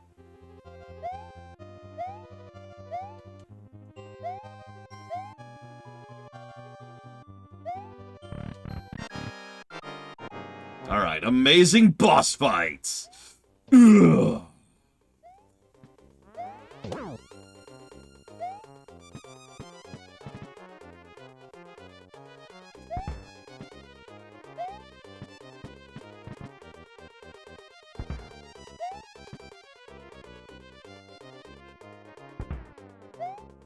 Anyway, so.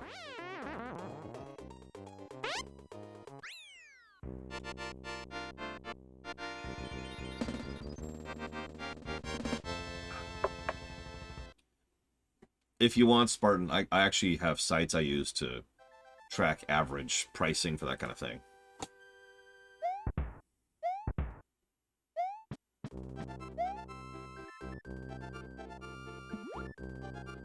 That was Morton, who unironically is one of my favorites to play as in Mortal Kombat. Wow, Laura. In Mario Kart 8. It's funny because he's also one of my least favorites to play as in Mario Kart 8 of the 8 Koopalings. He's my least favorite to play as, like, story-wise, for lack of a better way to put that. And he's my favorite to play as gameplay-wise. Because he just goes, ah, blah, blah, blah, blah, blah, blah. And that's his audio cues and his visuals and all that fun stuff. And that's dumb. I much prefer Ludwig from the story axis. However, from a gameplay axis, he handles really well. He's pretty much perfect for my playstyle in Mario Kart 8, and I can absolutely Shrek face if I'm playing as Morton. If you ever see me play as Morton, it's because I actually want to beat the person I'm playing, or, you know, racing against.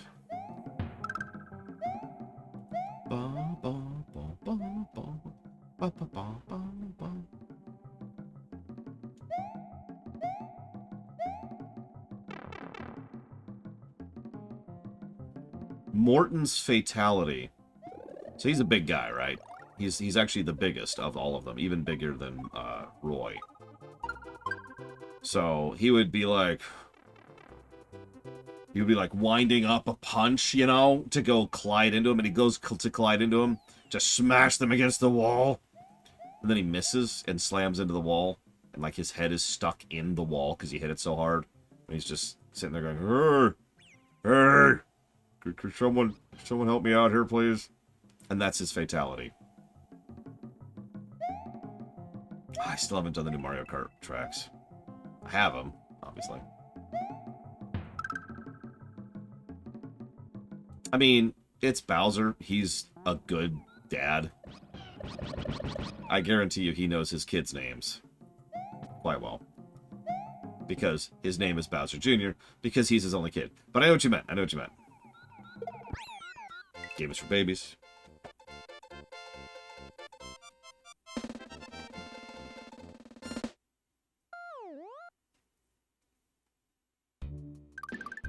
I mean, Bowser's a better dad than Kratos, I'm just saying.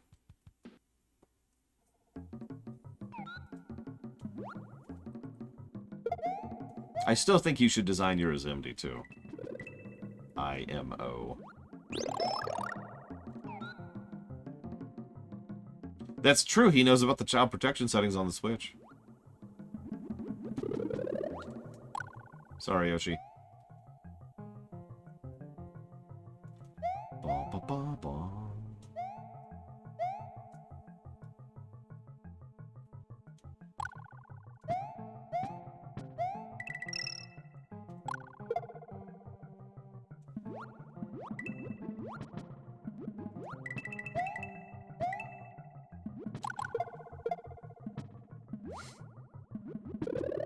I would play the crap out of a God of War style like action adventure game, but play it as Bowser and Bowser Jr.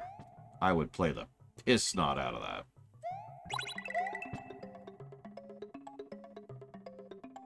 So I screwed that up completely. Might be able to recover in time.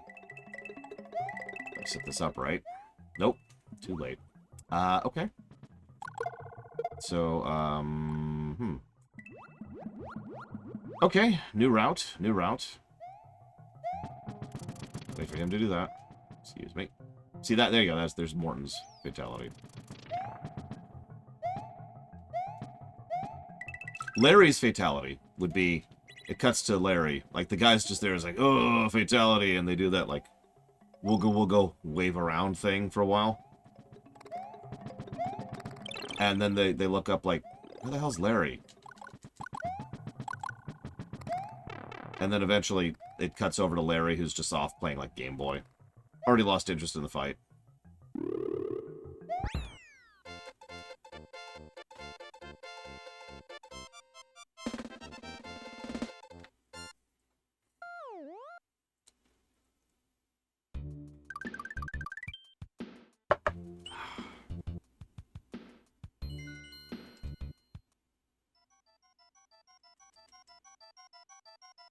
Lemmy's would be, he bounces a ball up, right? And the guy's like, ooh, like cringes because the ball's gonna kill him. But then Lemmy just holds it out. It's like, oh, it's a friendly ball. And then they just play catch. Like Lemmy and whoever he's fighting, they just play catch.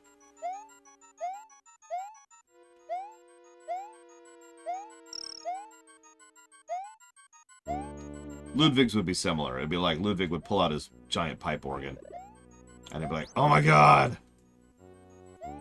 Listen, if you could tell me with a straight face that a Mario character could do an actual, honest-to-goodness fatality, then you and I need to have a chat. Tell you said.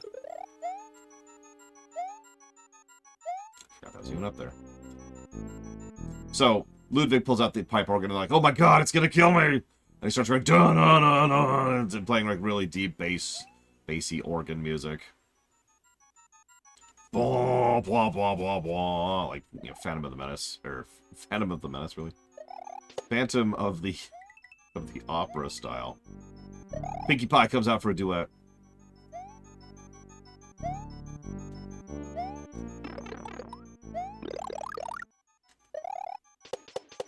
Screw it, I'm just gonna do this the easy way.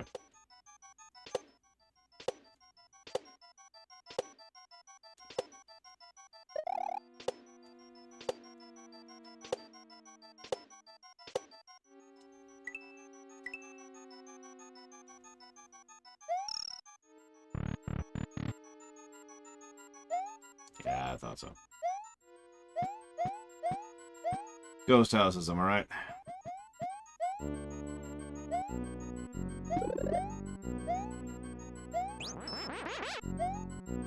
Peach offers tea.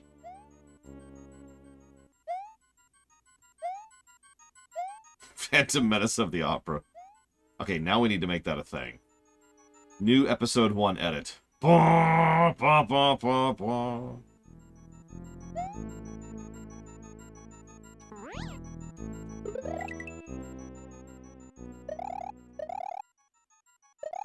Yeah, it's a full-on musical. Whoops. Shoot. That was too early. And the coins... Oh, no, the coins are still gone. Okay, good, good, good. We're good, we're good. One change, I'll make episode 1 better.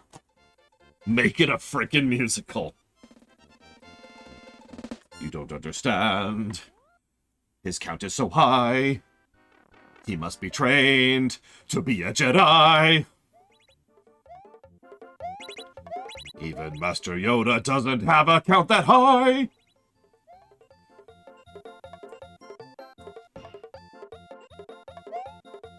Don't clip that.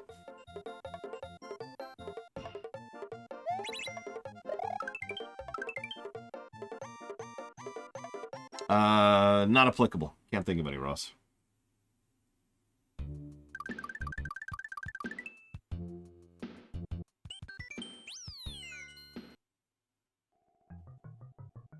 I call for a vote, a vote, a vote. I call for a vote of no confidence.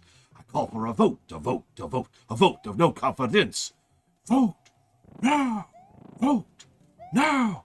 Don't understand, we have been betrayed. She doesn't know that I am dismayed. Vote, vote, vote, vote.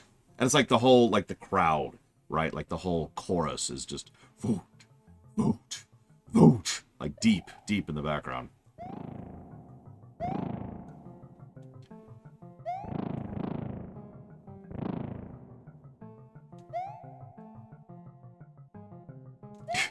I'll make a Jedi out of you.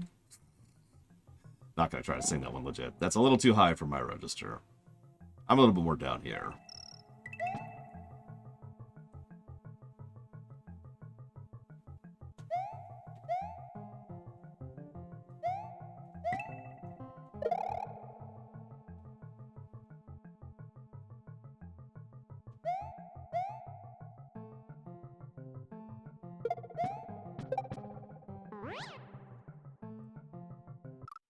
I deserve that.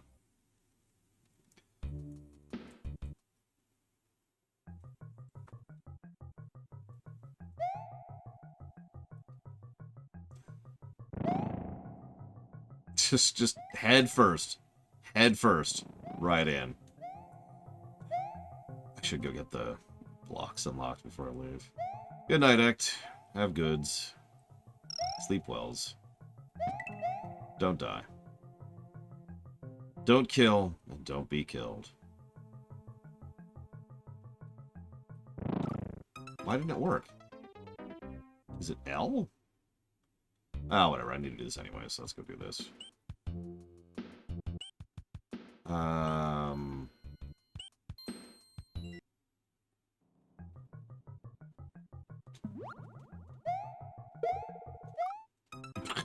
Okay. I can't think of any other scenes from episode 1 to make a song out of.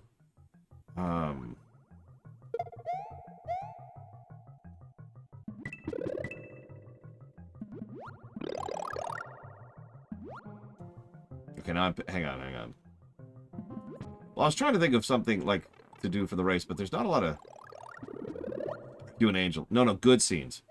Like the Boon to Eve.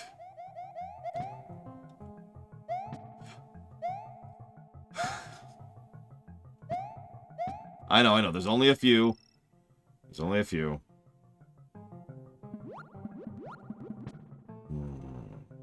Leave this one to us. This is Jedi business.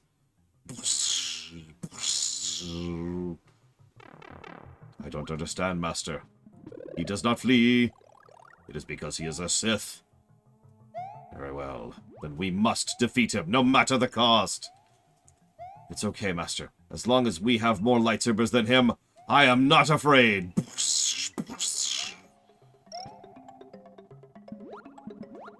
Master, what do we do? We must fight or die. Clara! And it just goes straight into Duel of the Fates. There's actually no extra sing. It just goes straight into Duel of the Fates.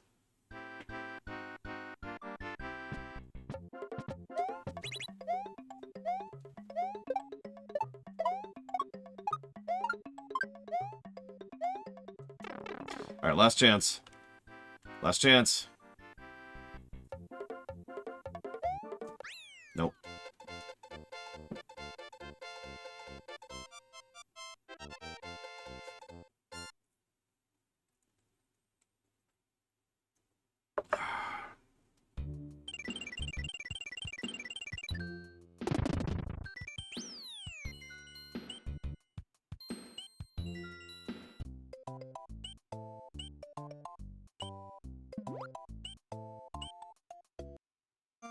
Oh god, Lord Irma. Yeah, we'll go over here. You gotta care. You gotta share. And then Jar Jar just gets shot. Right there, at the very beginning of episode 1. Misa, Bud.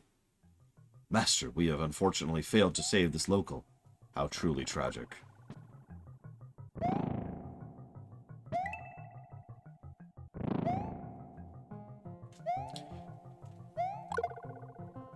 Jar Jar becomes a rallying cry for the Resistance. His sacrifice was not in vain. I just unlocked the last P switch, or exclamation mark switch? Level switch? God, I don't know what they're called. Switch. Yeah, no. There needs to be a song, which is just sung by Jar Jar. No. Right, okay, so the Boon to Eve is sung by Jar Jar, but it's after he lost the use of his tongue.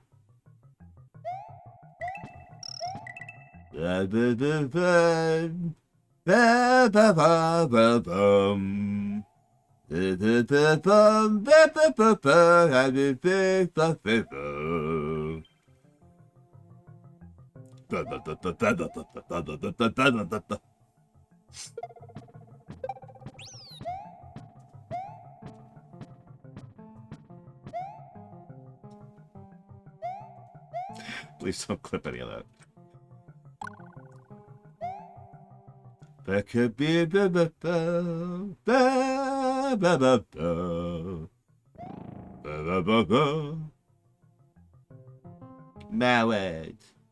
Marriage is what brings us together today. Also, those guys going. Rrr, rrr, rrr.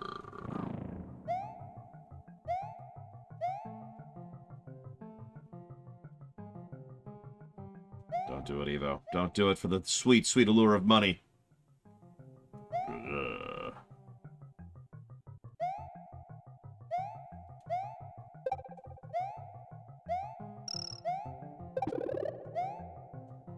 That was reflex there. I saw a power up and I'm like, I gotta get that power up. And I was like, oh wait, no I don't. I'm trying to avoid capes this time around.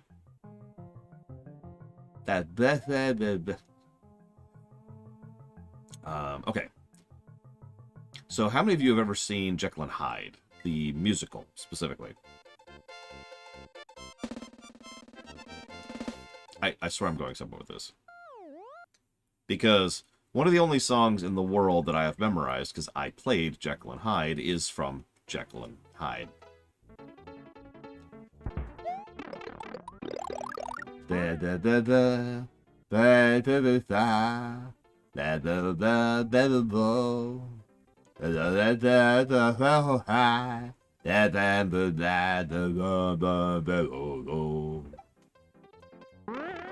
And I just lost every single viewer on YouTube.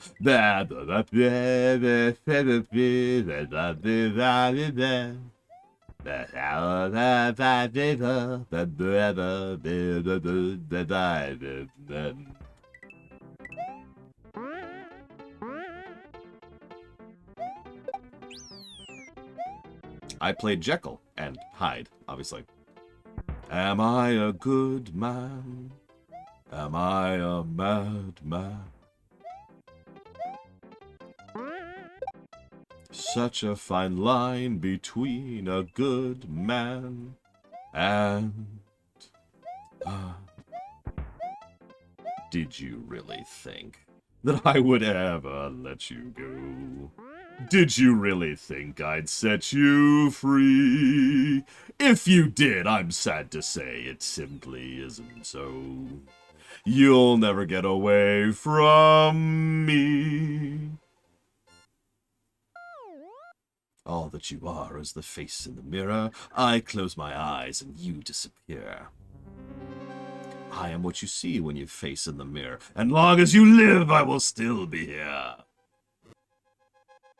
All that you are is the end of a nightmare. All that you are is a dying scream. Tonight, I will end this demon dream.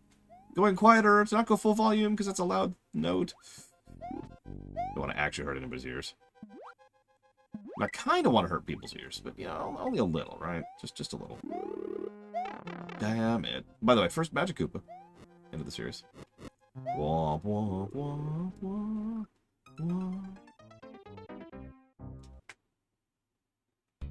Oh, God, how old was I? That would have been 18, I believe.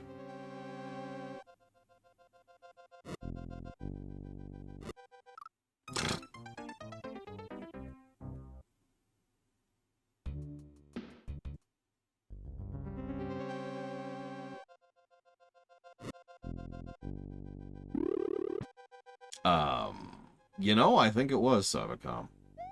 I've done a lot of theater, obviously. I've been in theater since, like, 4th grade was when I first really started going into theater. And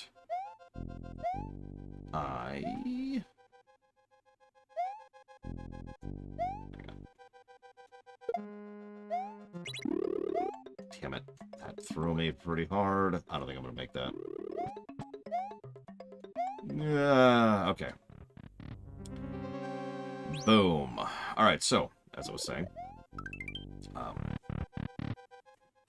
yeah, so I was in theater from when I was in 4th grade and onwards. But as I'm thinking about all the roles I did, I think Jekyll, and by consequence Hyde, is the first villainous role I ever did. Certainly not the last. As my FF9 theater can attest to.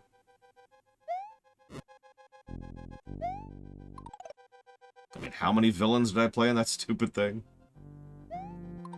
And we all know I'm going to be playing Kafka. I mean, that's just happening, right? Although I find it amusing how many people have put Kafka as one of their I want to voice this roles. I'm not surprised. Kafka is a very popular character for a friggin' reason. But, like, that's interesting.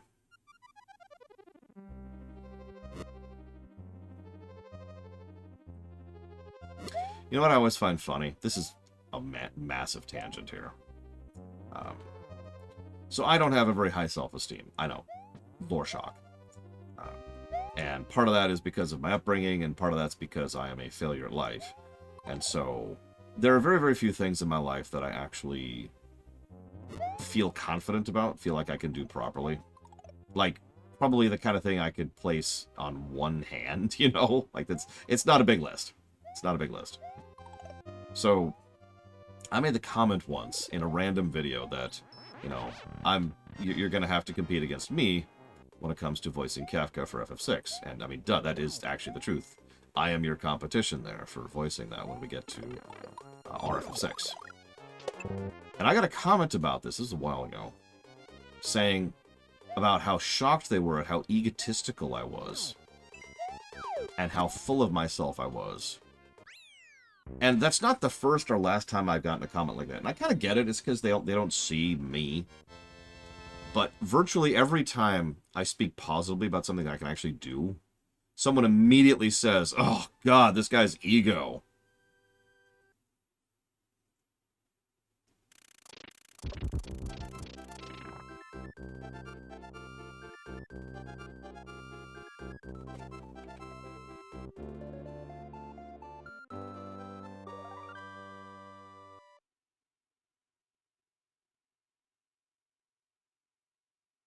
Ah, dude, do it, Lord Harriman. Go for it.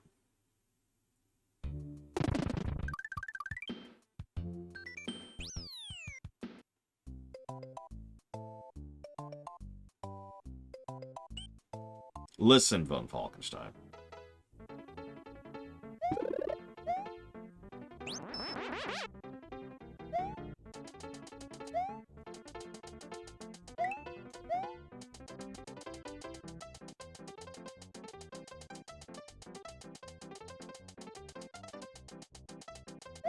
Well, yeah, like, at least here in the States, in the era in which I was grown up in the area in which I grew up in, there's a really common tendency to presume that if you say anything good about yourself, you're a blowhard, right? You probably know what I'm talking about. In fact, I imagine most of you probably either have the same mentality or come from the same type of upbringing. So, speak anything positive about yourself at all, and you are just a giant ego hard. And you're not, because you're not supposed to. You're not supposed to speak positive about yourself. You're not supposed to be proud of things that you've accomplished. Stuff like that, right?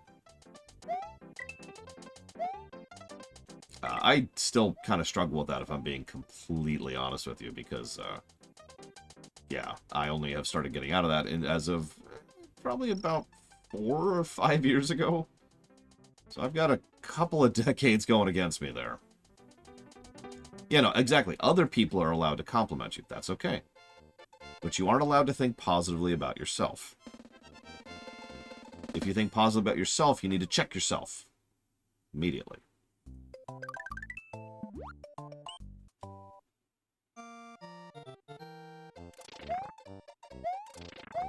Yeah, stay humble, stay quiet.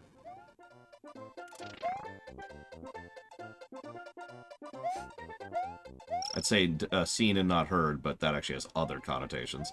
Even though that is exactly how it was presented to me as a kid.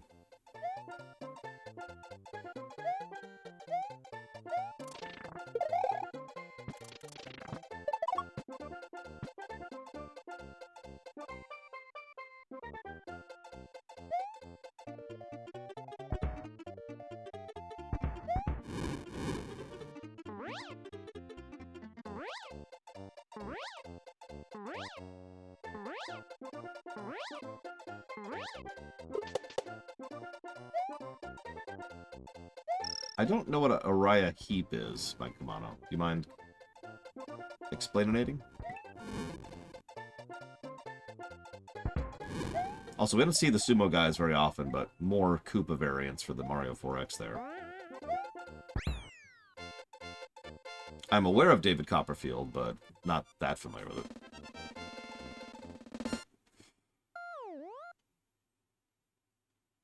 That's true, Blade Javel. You're absolutely right.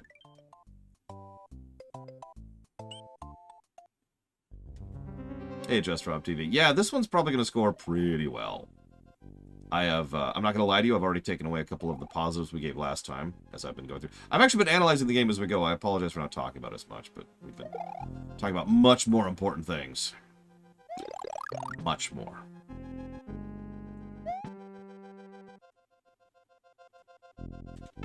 Ah, too late. Oh well.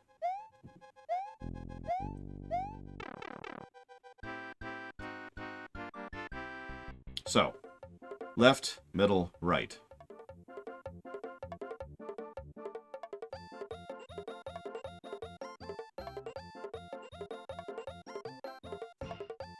Oh, absolutely. If someone wants to know if they like Mario games, this is seminal Mario. Right here. Whoops. It's so easy to accidentally jump up. Ah, well, whatever. Oh, absolutely, Blade Joel. It is a noticeable difference. I might die here, though, because I was scratching my ear. Ugh. Okay, we're okay. We're okay.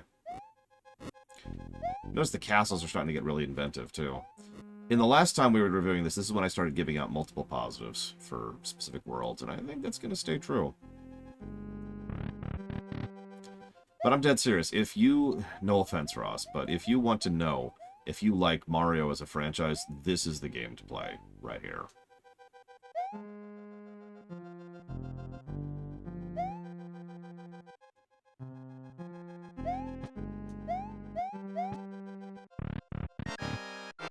It's also a very good game to let you know if you actually like video games, like in general. Yes, this is when they really started jumping into the bundle concept. They had already done that in Mario Bros. 1, and by Mario Bros. 1 I mean the NES. But the SNES was when they started diving into bundles, like it was standard to bundle.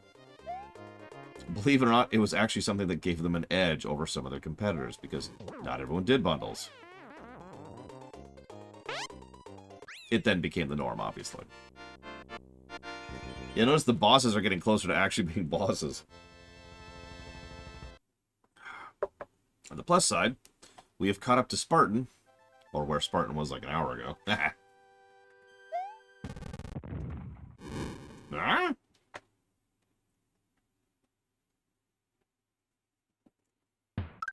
That's a super valid answer, Lord Harrimuck, to be honest with you. I don't like genres of music, for example. I like songs. Now, obviously, I do like songs. I like music, but you get the point.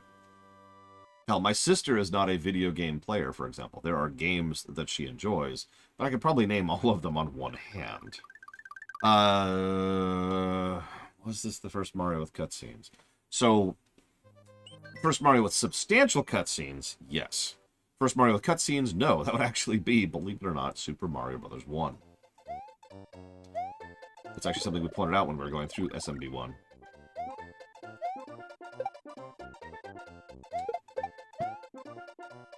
Yeah, there's little tidbits of continuity, which is, again, something they were more in favor of in this particular era. Oh, the Nintendos. Yeah, like they're not much for Just Rob TV, but they are cutscenes. And it was, kind of the beginning of that concept, really. Unless you count computer games, which obviously we don't, because those aren't real games. I'm joking, but it is still one of the earlier examples thereof. I should... Oh, I should show off my level farming, shouldn't I? Let me get this first. Okay, that makes me worry, Ross. I'm not sure why you would say that, especially since I agree with you on most of the points about Mario 3's. Basically, I agree with everything you said that Mario 3 does better than Mario World. But, I mean, this is still seminal Mario. It doesn't make Mario... I mean, to use a made-up example, if you really like Final Fantasy 3, that doesn't make it more seminal, if that makes any sense. That's still Final Fantasy 4. That doesn't change, right? If you prefer A New Hope over Empire Strikes Back, that doesn't change that. And, you know, if you prefer TOS over TNG, that doesn't change that, right? That's just how it is. Boop. I mean, every Star Trek fan likes TNG better than DS9. That's neither here nor there. That's something I hope will happen. RFF3 is going to be a very serious challenge, one I'm actually looking forward to quite a bit, admittedly. Because, to be blunt, writing darker, more politically bent stories, that's easy. I've been doing that since I was a kid, you know. RFF3, excuse me, being the extraordinarily lighthearted romp it is intended to be, is going to be something that's actually out of my wheelhouse. So it'll be... Yeah, exactly. It's my sister used to make fun of me because she used to say that the only types of stories I could write were political thrillers or war stories. Now, that is obviously an exaggeration, but that is definitely my core writing talent, is being able to write that kind of story. So going into something like RFF3, which is just going to be a really, really fun, lighthearted romp with a bunch of teenagers and no real large-scale stakes, but also it does have a significant impact on the entire rest of the series, that's going to be something that I'm not sure I'm going to pull off. We'll see. I am hopeful to, because I kind of want to write something like that. Like, I want to stretch. I want to see what else I can do. So if you don't like Season 4 of Enterprise, you don't like Trek. I don't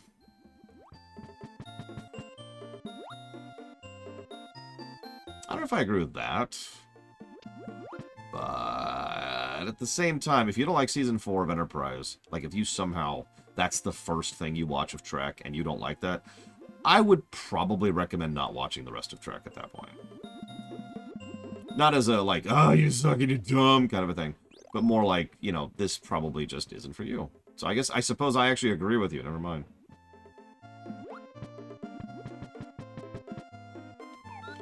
Oh, yeah! Feel that lag. Can the dragon have hair? What's the hair made of?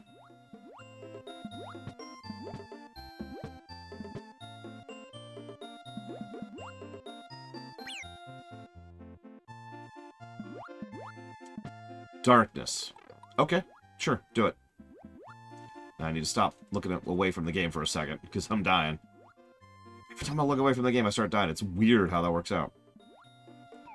How do people stream for a living? God.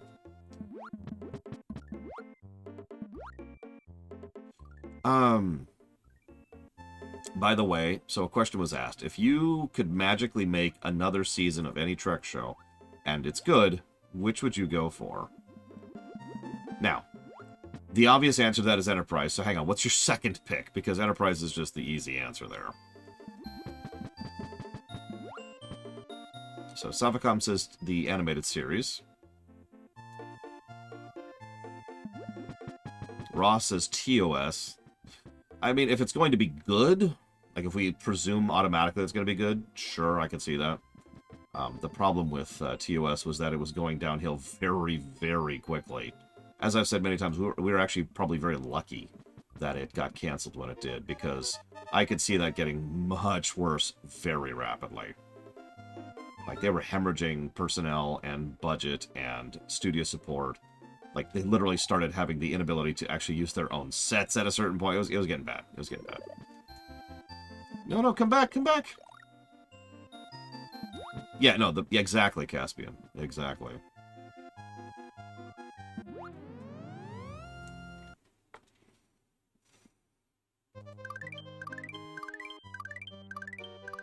Alright, last chance. Last chance. Let's do it. Do you believe? Because I don't. I haven't gotten a single one of these yet.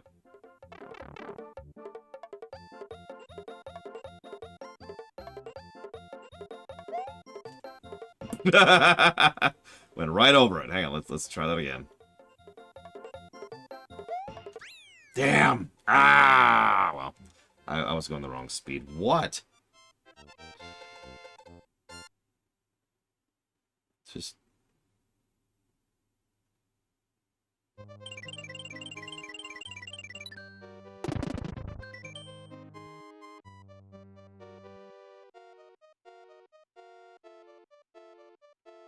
Firestone. Do you need new tires? No. So the reason I asked about the hair, Evo, is remember, dragons are not biological creatures. So, hair stylistically, sure. Hair as in physically, no. Which brings me to the wings thing. Dragons do not need to have wings, but most of them do have wings. I would prefer if they all have wings. I will say that. And just to keep the style going and distinguishing them from serpents or worms. I would also say that I'm not really going to limit you on the types of wings they have, so long as those wings are, you know, keeping in mind that non-biological thing I already mentioned. That's it. Excuse me. So, now here's where I disagree with Ross completely. Ready for this, Ross?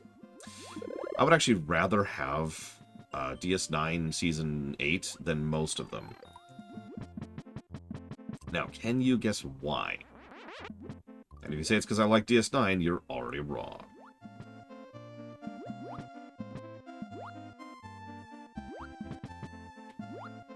Right.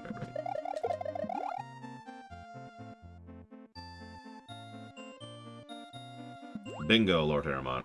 DS9, in my opinion, didn't actually end, really. It stopped. There's actually several dangling threads still going there. I should know. They did an entire season of STO just to tie those up. It was awesome.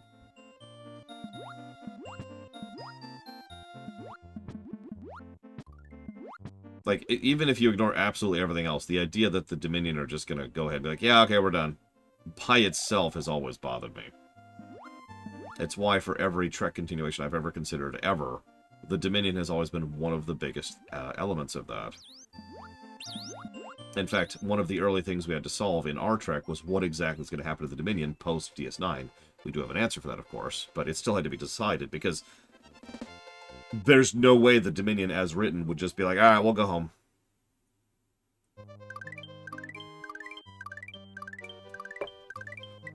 DS9 did have a coda, but I don't know how to explain this. It felt like that coda was tacked on. It felt like the story stopped, and then a coda happened. As if it was the ending. Which makes sense, because it was.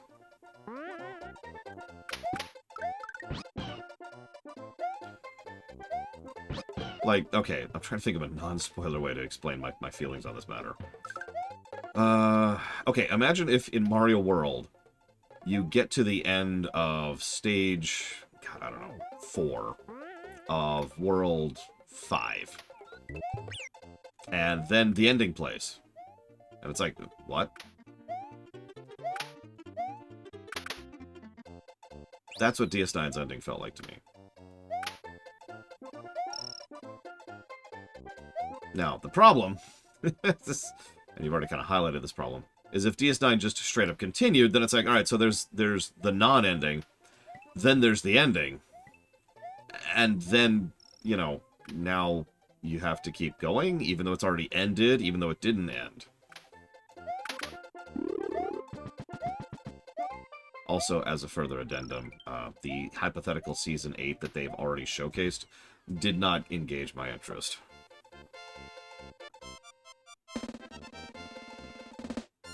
That's exactly what I was thinking of, Lord Harriman. Voyager could work since, you know, they make it home. And yet, that means nothing and does nothing. So that could work.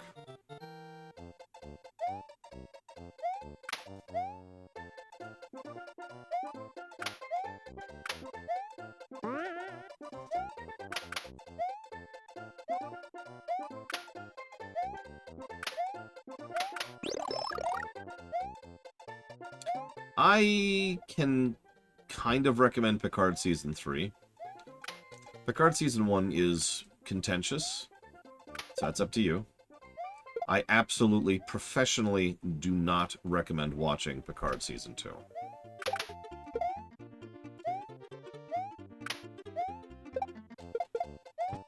It's a mess. It's a mess. It's so hard. I can actually describe it without even spoiling, because it's such a weird example of a season. It is really, really rushed and trying to condense way too many story arcs into one season, while simultaneously being extremely padded. Like, it is such a weird contradiction.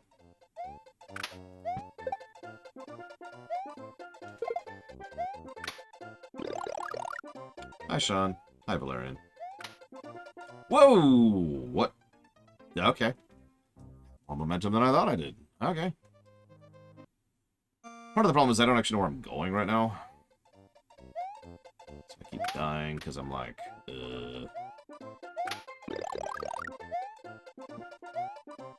Yeah, it's like 10 episodes, so you'd think it'd be crammed, and it is, but it isn't. There's so many plot threads going throughout it, and it does not know how to pick a lane at all.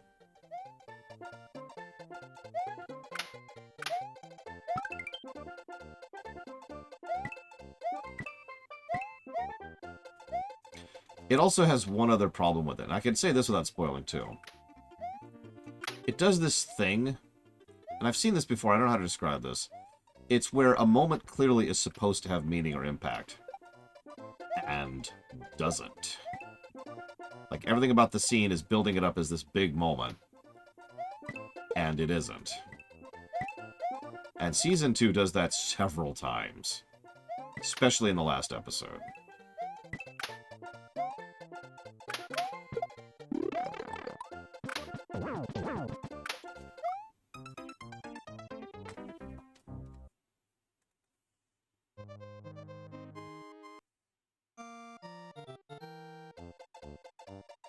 Yeah, it's like someone put together a scene and said, this is very important.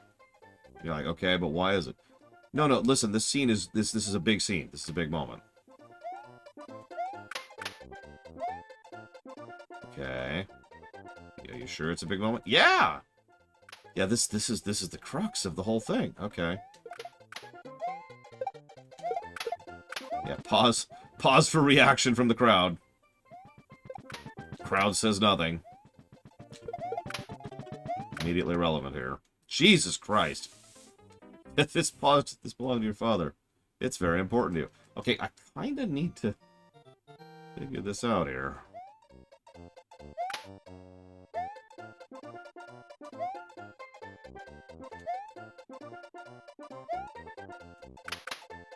I'm gonna have to look up a friggin' map at this point. Although I do keep dying in the place I'm trying to search, so that's probably part of the problem.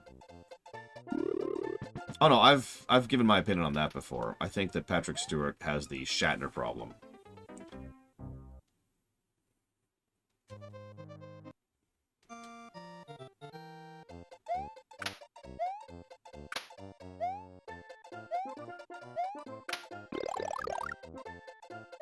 No. I mean, yes, obviously Shatner is full of himself, but that's actually not what I mean at all. I mean that one of Shatner's biggest flaws when portraying Kirk, and this happened in Star Trek V, and this happened in the Shatnerverse, is that he had absolutely no idea or understanding of Star Trek or his own position within it. And that shows really, really badly. There we go. Oh, that's going to piss me off. I need a power-up for this, don't I?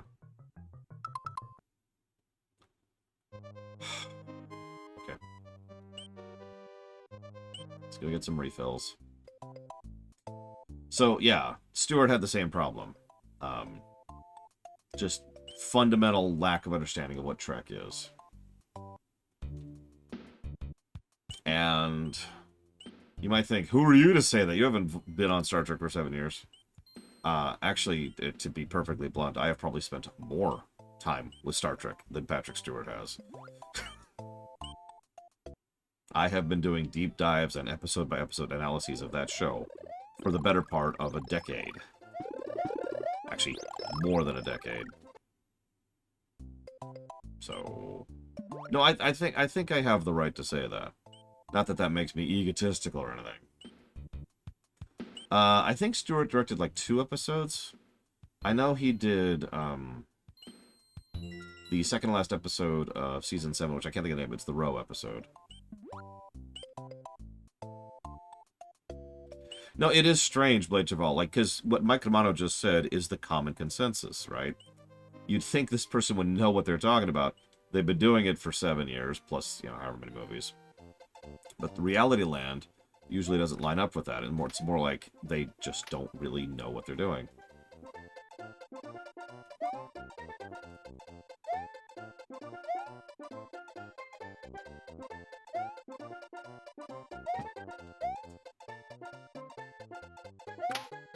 Yeah. Preemptive Strike, that's the one. Pretty sure Stewart directed that. Pretty sure. Yeah, Reality Land, we should get out of Reality Land. I agree with that. This is a silly place. Die, monster. Die. Everything dies. I brought a fire flower. Ho, ho, ho. Oh, Jesus, that was actually very close there. Still close. Still could screw up. Ugh! Okay.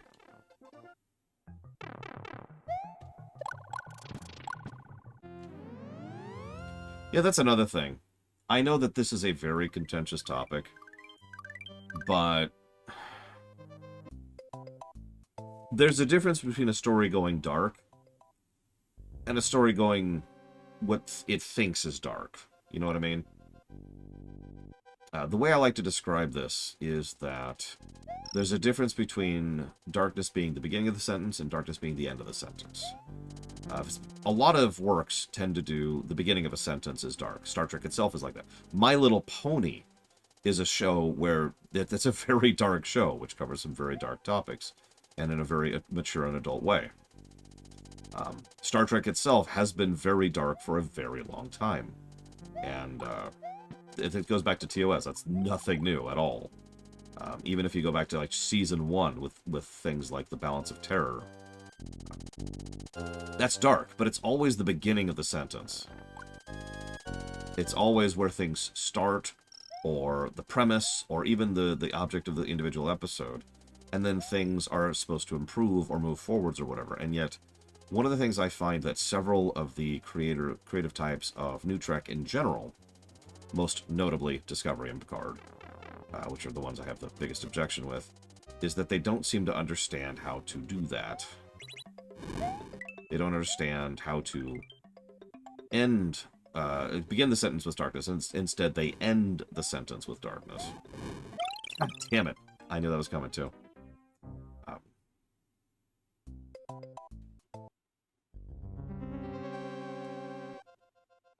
So, a lot of the more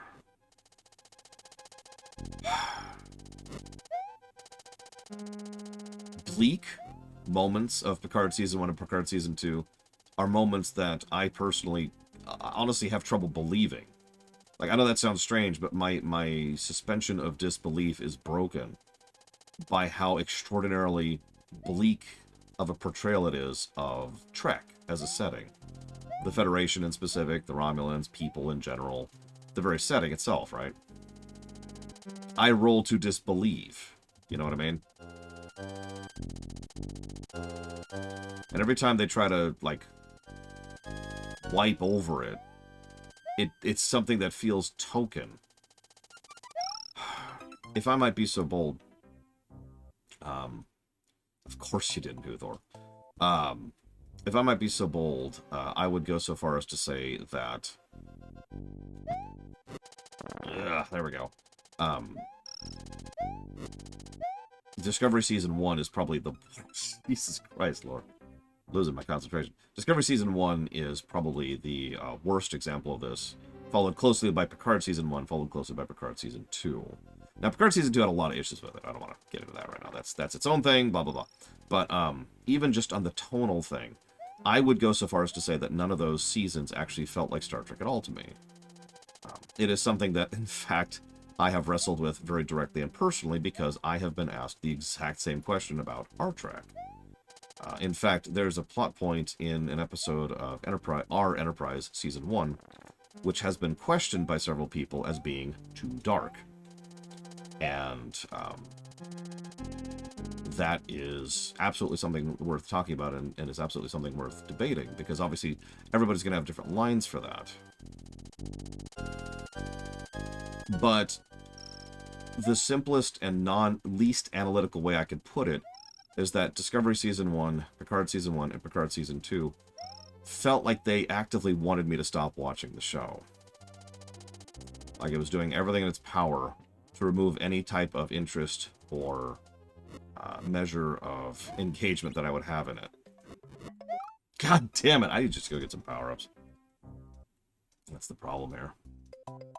I just didn't want to do the walk of shame.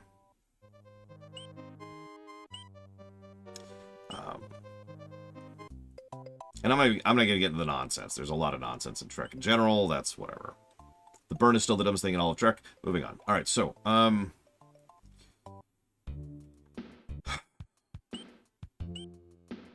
I don't know. I have nothing else to add to the subject, I suppose.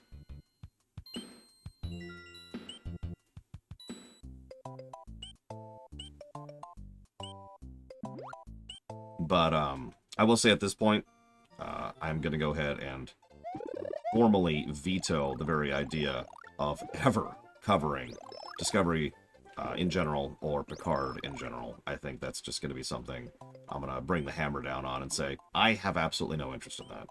I have negative interest in ever actually covering those shows. Strange New Worlds, sure. Lower Decks, sure. Prodigy, sure. Rest of it, I don't want to touch it.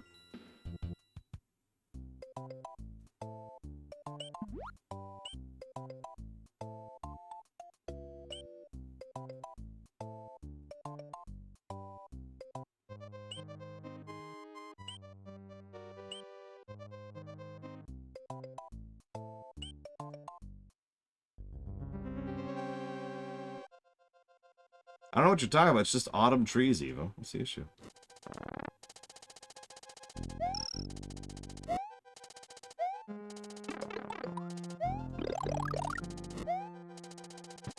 If you say so, Huthor. I cannot argue against you other than by saying I disagree. Because that's how Trek arguments work. So, I disagree. But it doesn't matter, because, you know, at the end of the day, I'm never actually covering it, so shrug.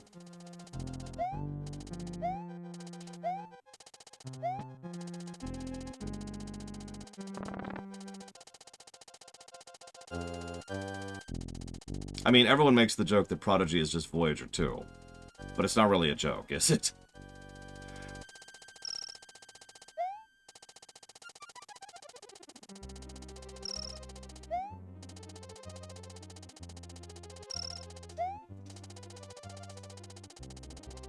Oh, and you asked which plot point it is. So I don't want to spoil too much, not that anybody here gives a crap about spoilers, but there's a point in our Enterprise where... Hang on a second.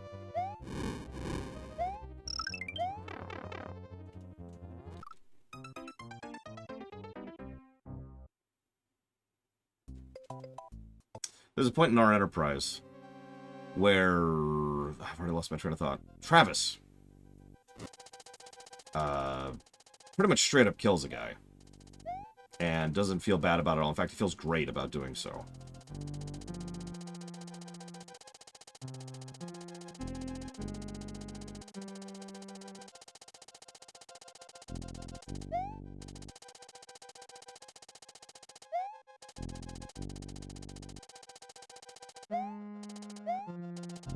Now, meanwhile, everyone in chat's thinking, who the hell's Travis?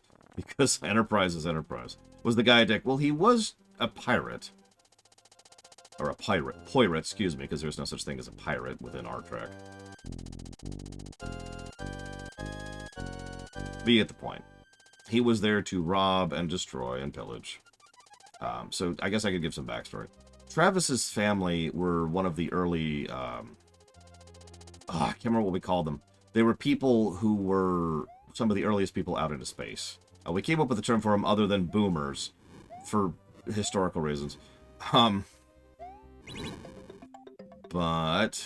Hang on a second. I wonder if I'm having issues.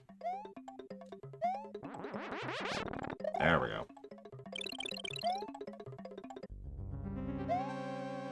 I can't remember the term we came up with. There's another term. Anyways, they're part of the first generation of space pioneers, right? Hey, Roy. No, I don't remember. It doesn't matter right now. Doesn't matter right now. They had another name. And his family were one of the earliest groups of that. And so they've been hauling crate and freight across the colonies for quite some time within the home sector. It hasn't gone live yet, Caspian.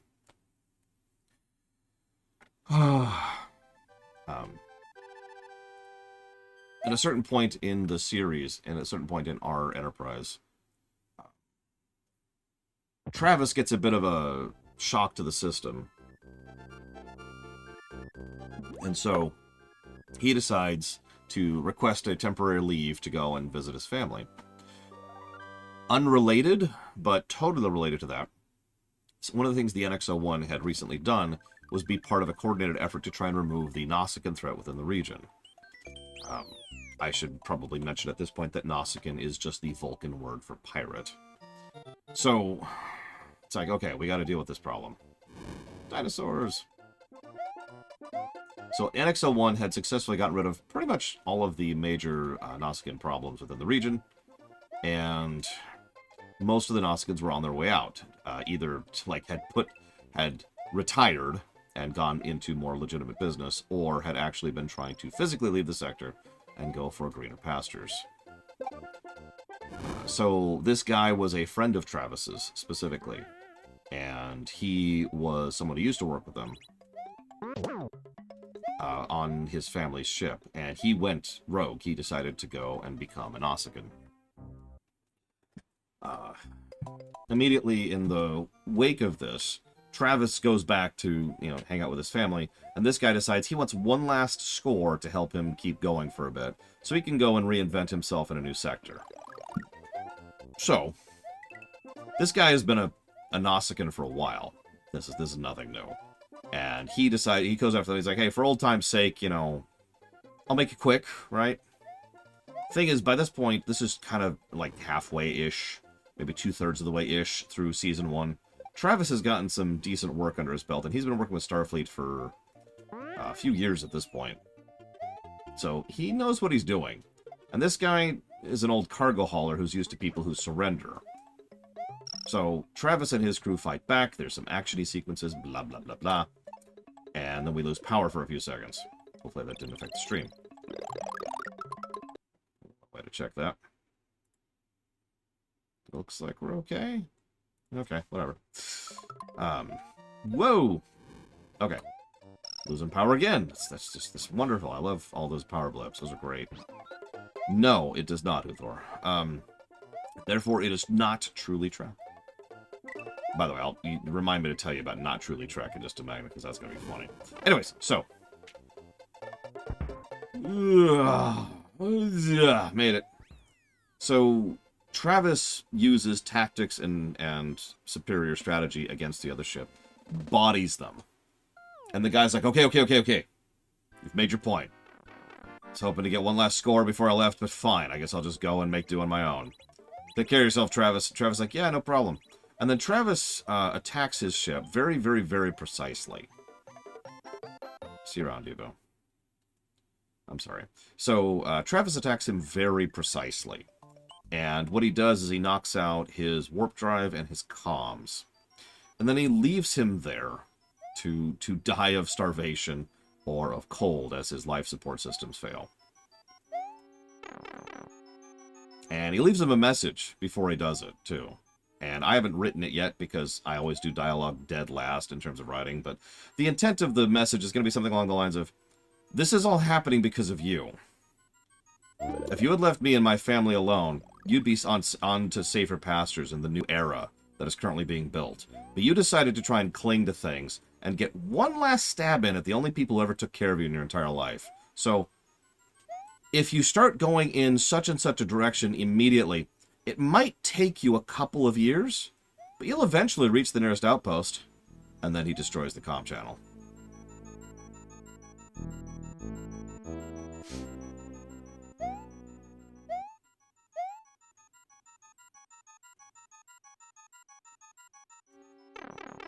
When he gets back to the NX-01, he's in a really good mood. And, Archer's like, what's going on, Travis? You look like you're doing all right. And this is going to be the very last line of the episode is Travis is going to turn to Archer and says, no, I feel great. And that's going to be the end of the episode.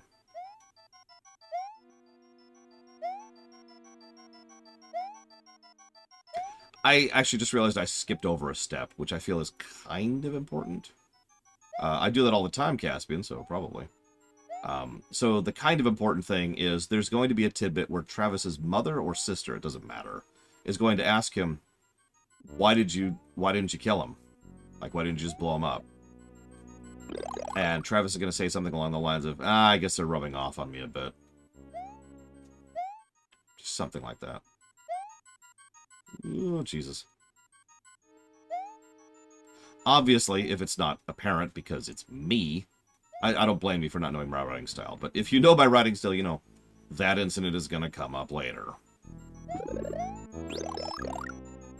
Like that's how I write.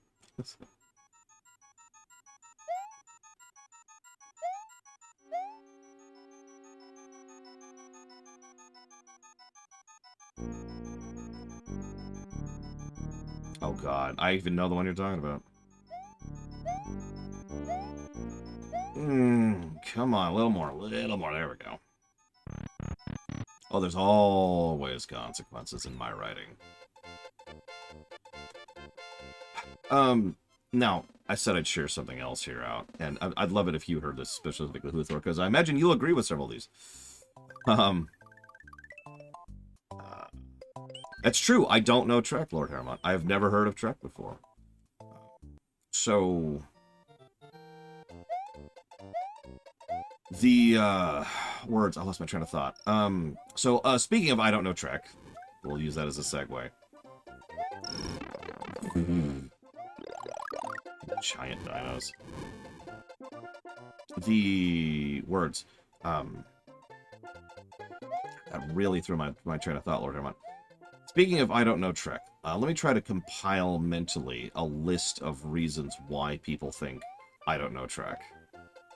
These are all ideas for our Trek, and most of these are probably going to happen, so... First of all, we've gotten rid of the replicators. We've replaced them with something a little bit more logical, a little bit more reasonable. Second of all, we got rid of transporters and replaced them with something a little more logical and reasonable and less extraordinarily terrifying. Third of all, we got rid of the holodeck. And that... there we go. That's been replaced by what I can only refer to as the Matrix. Still debating that one, actually. But either way, no holodeck. Let's see, what else? Oh, it has also been argued that if I don't have... yeah, kidding. Transporters as is are insane. God, I'm trying to think of what else.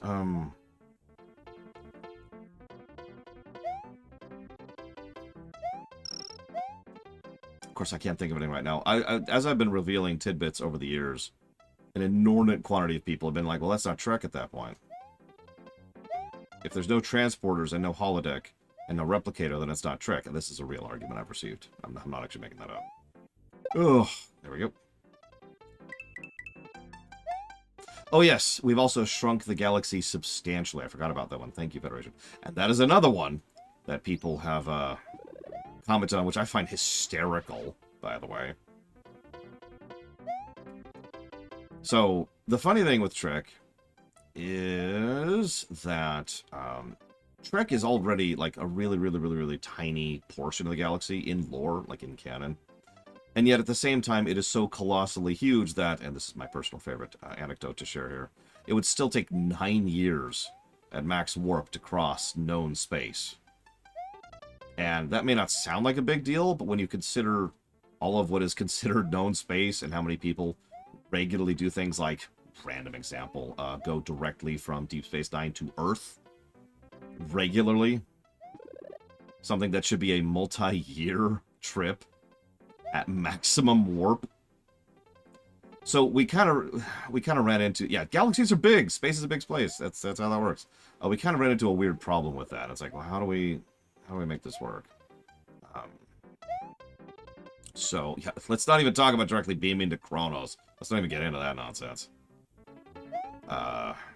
So there were several solutions to the size and the distance problem. The one I ended up coming up with is actually both. So we could speed up warp or we could shrink the galaxy. I did both. So the alpha beta quadrants are obviously still gargantuan, but known space is much smaller. We also so there's two types of warp. We've decided to just go with warp and transwarp. Warp is what most races develop. Transwarp is much rarer and much faster. And it kind of determines a little bit of what we call the haves and the have-nots. The have-nots obviously don't have that kind of space. I love how, by the way, there's just bubbling chocolate there. Check it out. Check it out. Like, that's the danger of this stage, is freaking bubbling, boiling chocolate. I love that. Anyways, so, and the cookies that are attacking us. Come on. There we go. Yeah, we'll take that. I've lost my train of thought. So there's haves and have-nots.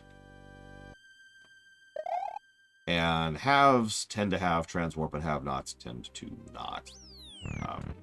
There's actually several other things that have-nots don't have that haves do. One of the biggest things is, I forget what it's called, but it's the massive amount of AI suite that goes along with... okay, I didn't think that would hit me. Being able to affect the other ship's computers and targeting all that fun stuff during a battle. And being able to prevent them from doing that to you. This is actually a real-life thing that happens quite a bit. Yeah, there's cyber warfare, but there's actually two separate acronyms for it, and I cannot remember the freaking names of them. But anyways, there's like there's cyber something, and then there's counter cyber something. But anyways, the point being, that crap. That's my fault. Halves, the space battles between halves, this is funny. The space battles between halves tend to involve manual targeting and manual maneuvering. You're probably thinking, what? Why? Well, because the general idea is that the AI run targeting and maneuvering and all that of both ships is so advanced that it just turns into them sitting there staring at each other. Like, they can't functionally fight. So they have to... That's it! ECM! Thank you. That's the exact thing. ECM and ACM, I believe, is the two things. But anyways. Or ECCM. Something like that. But anyways. So, any battle between the halves boils down to manual control, because the bots can't do it. They are incapable of outmaneuvering each other, because they're just too good. So they just kind of stalemate. But you're probably thinking, well, hang on. So what's the point of all that stuff? Well, first of all, obviously it's maintaining a bit of a status quo, but second, and more importantly, anytime they encounter a have-not, that battle goes very differently, because the have-nots do not have the same level of ECM or ECCM. So a battle between a have and a have-not is going to go very one-slanted very, very, very quickly. And so, like, a Federation ship, gets attacked by the threat of the week, and they're like, all right, go ahead and, just disable their stuff, computer. And the computer's like, yeah, sure thing. And 3 seconds later, the enemy ship is disabled in a way that doesn't endanger anybody on board, because they can be that precise, right? They have that capacity. I love the escalation of these stages.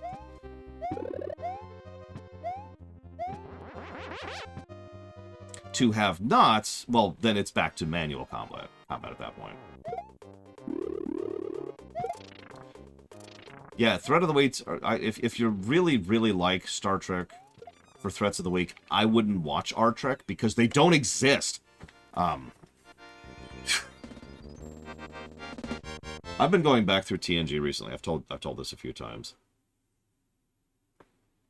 It is shocking to me, going back through this time around, how many specific episodes would be better, in my opinion, if they were a dilemma episode instead of a threat episode. To explain, exactly, Lord Harriman. To explain that concept, if you're not familiar with it, a threat episode is, they're going to kill Huthor, and we don't have the ability to stop them, so we have to figure out a way to rescue Huthor. A dilemma episode is, okay, so these people have taken Huthor, and they don't know what aliens are.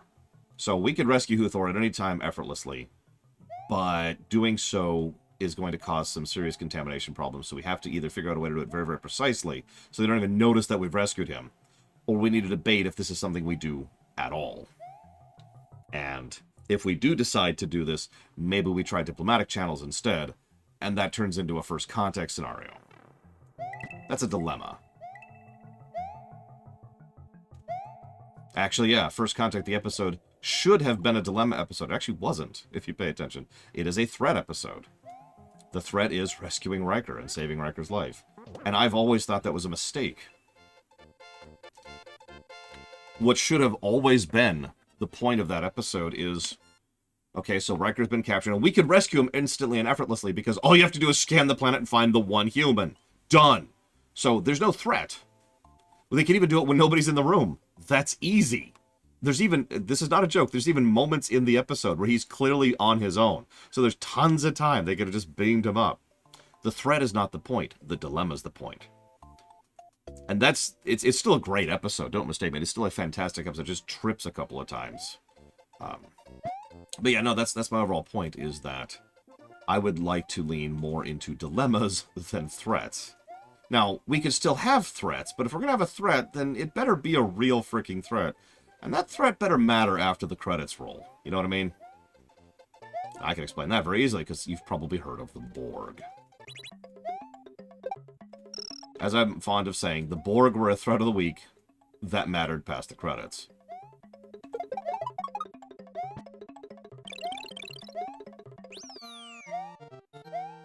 So, if we actually encounter a threat of the week, they're not going to be a threat of the week.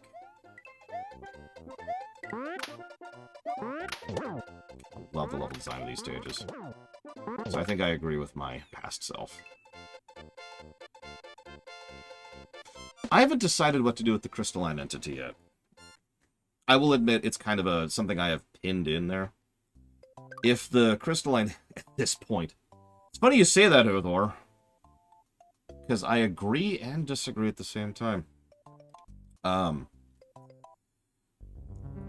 So, the crystalline entity is the kind of thing that if it's retained as is, then it's a setting changer. Like, period, right? That thing is an eldritch abomination that can wipe out planets. But I'm not sure if we're going to get rid of it completely.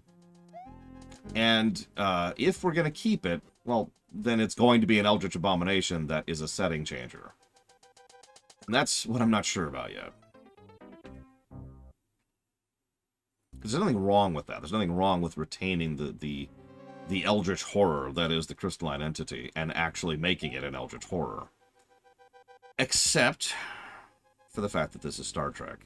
And I legitimately believe that that kind of thing doesn't belong in Star Trek. So I guess I've just argued myself down from that. Never mind. So yeah, no, we're going to either change the crystalline entity or eject it entirely. That's the guiding principle of everything in every rewrite. Either change it or eject it. Does anybody have any ideas for the crystalline entity?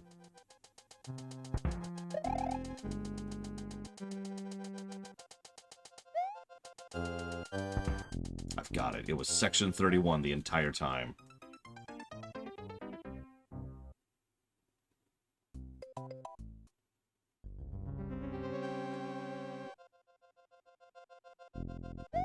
I would also agree that the Borg are misused, not overused. I mean, I guess that's the same thing. So, misused and overused. Let's go with that. We actually thought very hard about this, Uthor. We thought about making the Borg a threat of the week, which is one of the easiest solutions to the Borg dilemma. I've actually mentioned this for years at this point. In fact, it goes so far as back as to be in the original Ruminations that I mentioned the idea of just making the Borg have one ship. If you make the Borg have just one ship, then all of the problems of the Borg are solved effortlessly. But you never have them come back up, because they're dead, they're gone. You did it. You wiped out the Borg.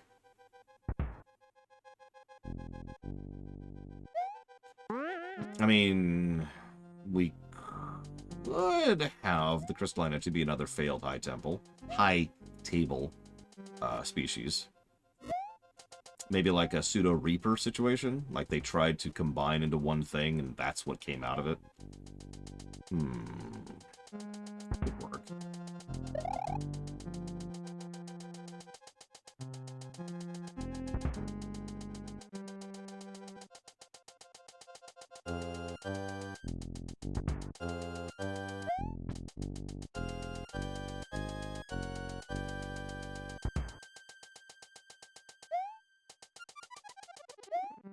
I mean, this is certainly interesting. Let's just do that. Ah!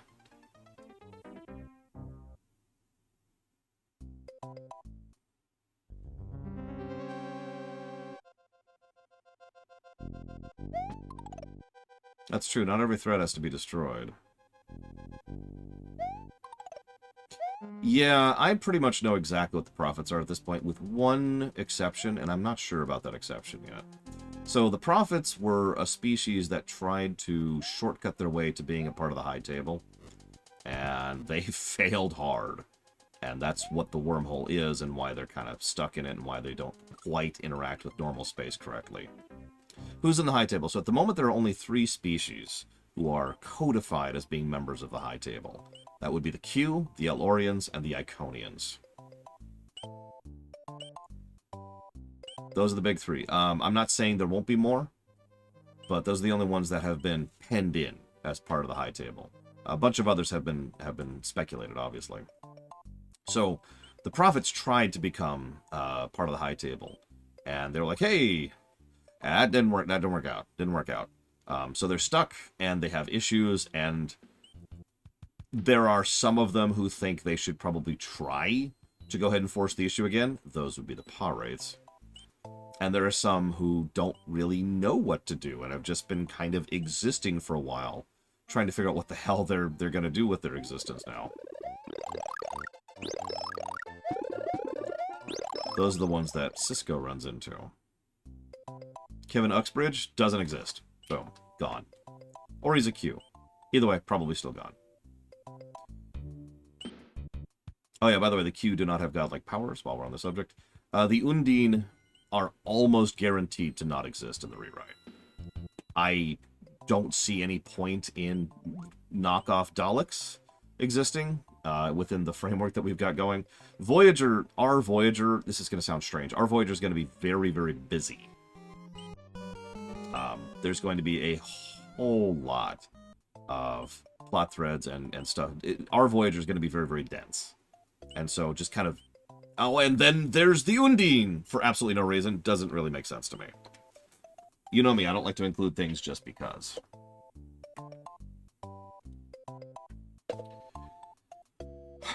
It's okay. I would never be willing to kill my own characters, Ross.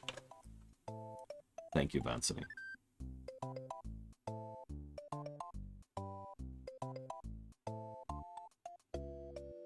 I do always appreciate your support. Thank you.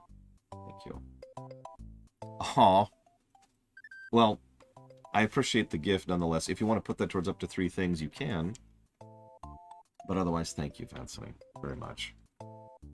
7 will exist in our Voyager. I will give you one spoiler about her if you want it. If there's Kazons... So, okay, we will have a group, an organization called the Kazons. They will be enforcers of the Conclave. It's kind of like saying cops, but simply. You caught it, Vancini. Thank you. Will the Doctor be an android? We've been hashing out some of the very specifics of that, but the idea is that the Doctor will be a brand new prototype creature, which is kind of a pseudo-AI run droid. I'd hate to just... I'm just going to reload this because I just want to get on with this. I'll talk more about the Doctor in a second. Let me rewind here. So, spoiler about 7. God damn it! Spoiler about 7. 7 is an Alorian. That's all you get. That's all you get.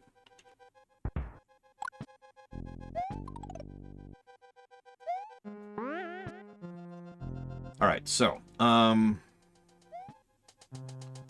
no, she won't be in the freaking catsuit. She probably won't be in a Voyager uniform either, though, for reasons that should be apparent from what I already told you. Will Ro be there? Absolutely.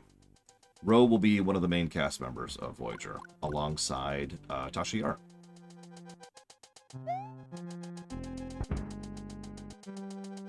Yeah, no kidding, Savicon. What's funny is, 7 was actually a really big problem for us, because she's such a great character, but she makes absolutely no goddamn sense, and the show itself uses her so badly, so it's like, what the hell do we do with this character? Well, turning her into an Elorian rather neatly ties her into the Borg story arc, without actually making her, you know, magically be a human in the Delta Quadrant for no good reason. Quark is probably still a Ferengi, if I were to guess on the matter.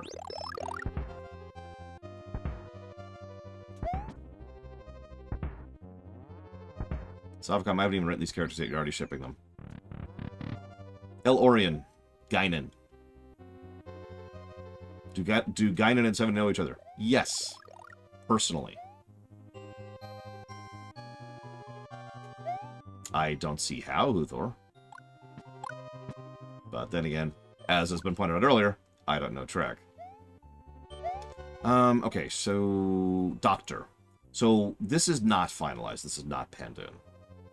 The current idea about the Doctor is, as a result of the experiments into Data, who, by the way, will be like a couple of months old as of TNG Season 1, and is not a part of Starfleet. He's a civilian on board the ship for various reasons we'll get into later. But he, result of experiments gone into him to try and replicate him and redesign it. You get it.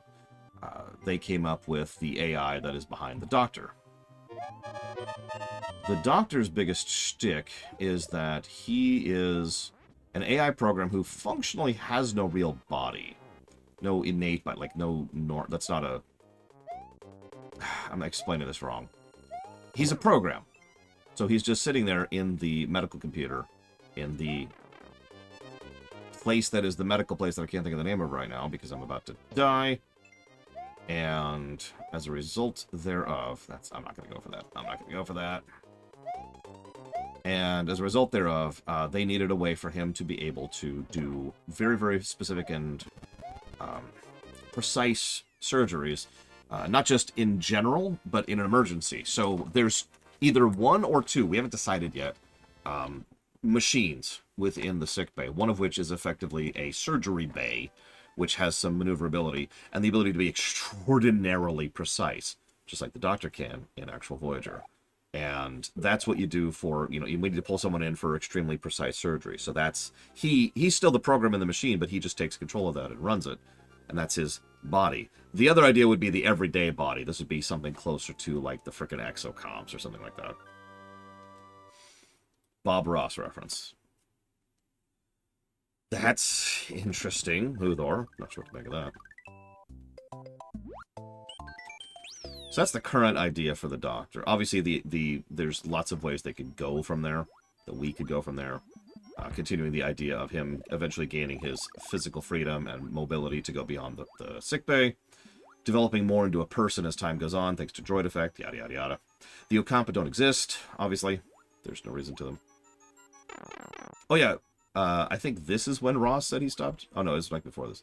Kess will absolutely exist. Kess is kind of critical to Neelix's story arc. And vice versa, I would say.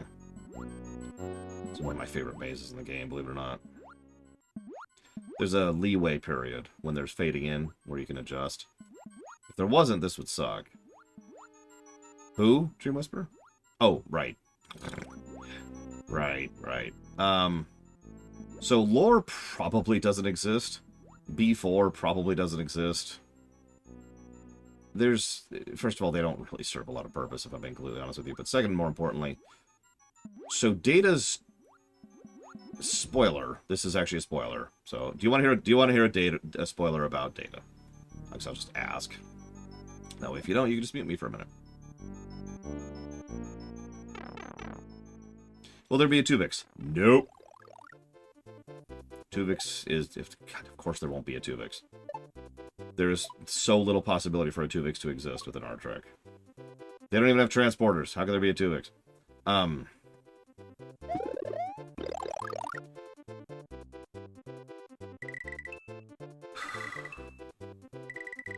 Data's not what I would call a real android. So we were staring at what to do with Data, because here's the problem. We in real life have this thing. Oh, this is cool.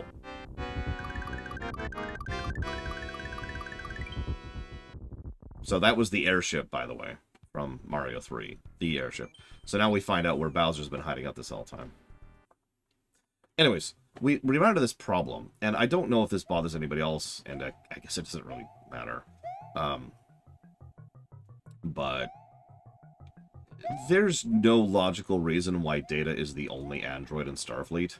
After how many years of being a part of Starfleet before TNG starts? It's like a decade and a half, isn't it? 18 years, something like that. Like, I roll to disbelieve. You cannot tell me that Starfleet, that the Federation, and everyone who's been spying on them for the better part of, like, 2 decades, has not been able to reverse engineer how to make a sentient robot. So, we're like, okay, there's only really a couple of ways to go with this. One of the ways is just to make AI a regular feature of the setting. We chewed on that for a while. And if I'm being honest, that's still something that's kind of on the table. It is still something that could happen. Damn. But if we do that, that's going to involve some rejiggering of a lot of things in a lot of directions. Doable, but you know. Another maze level, by the way. I love how these levels get, really. The other option, and the current placeholder option, is Data's unique because Data is Soong, although he doesn't realize that. That's the spoiler. All Soong did was copy his mind directly. Soong spent years and years and years, the twilight years of his life, trying to figure out how to make sentient AI and failing at it. And so eventually he decided, out of a combination of shame, hi Kay, out of a combination of shame and pride, to go ahead and just say, screw it. And yeah, exactly, he pulled a Dr. Halsey, for those of you familiar with that reference. Yeah, no, exactly, Ross. He wouldn't need an emotion chip or anything. Now, there's still going to be some glitches, because Soong probably either killed himself or, like, burnt himself out in doing this, so it's kind of like the end of Soong's life is making Data. Exactly, Caspian. You see the problems, right? So, Soong shortcutted. He shortcutted, and that's how Data came into being. And figuring out who and what Data is actually going to be a recurring background plot element for him and for his character throughout TNG. This is why he's on the Enterprise D, which at the time, again, golden era, peaceful era, you know, explorative ship, and Data's been assigned there pretty much, probably with someone else over him, observing him, and trying to study and understand him. But Data is there kind of as a civilian observer kind of a position. What's really funny about that, though, if I can jump in for a second, I've been going through TNG with a friend of mine, very good friend of mine, who is awesome and amazing. And I know I've said this 1,000 times, but it's really funny how many specific episodes of TNG make so much more sense if Data was new instead of had been around for years to the point of reaching Lieutenant Commander of Starfleet. Like, there's so many plot points that are Data is introduced to a concept that he should have known for years. You know? It's a really, really, really common thread.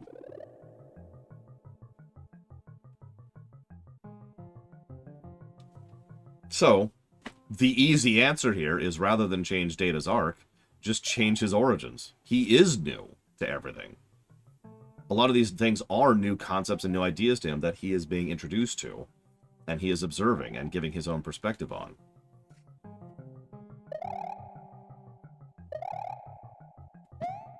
Yeah, you can't tell me Data didn't learn about romance the first month he was on Earth.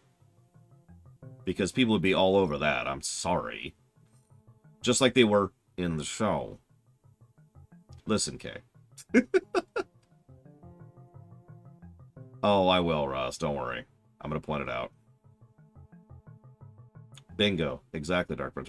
I get what they wanted to do. They wanted to do the new guy stuff. They wanted to do the Pinocchio story, right? They wanted to have the examination of humanity and all that fun stuff, and it's cool. I'm with that, but again, he's been in Starfleet for years. He is a lieutenant commander on the command line. Like, he is career Starfleet. Why is this stuff new to him? Anyways, so, boom, fixed. Yeah, he's third in command of the flagship of the fleet. For God's sakes.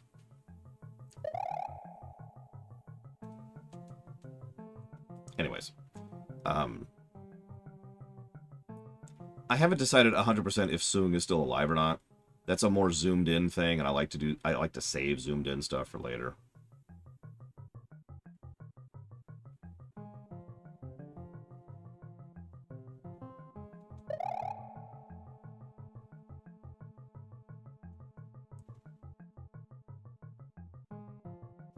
You know, I always suck at this level.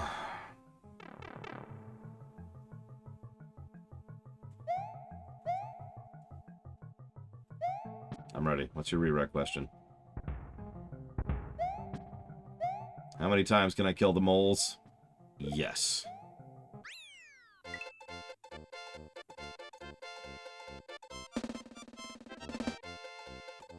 Yeah, at least Tuvok, they went out of their way to make a character reason for why Tuvok wasn't higher rank.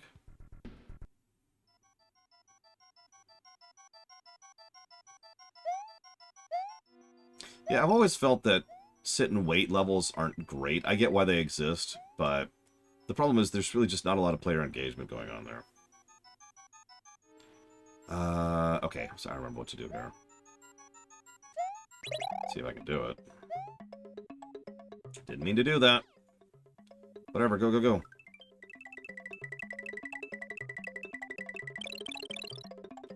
I think it's the second to last, I think.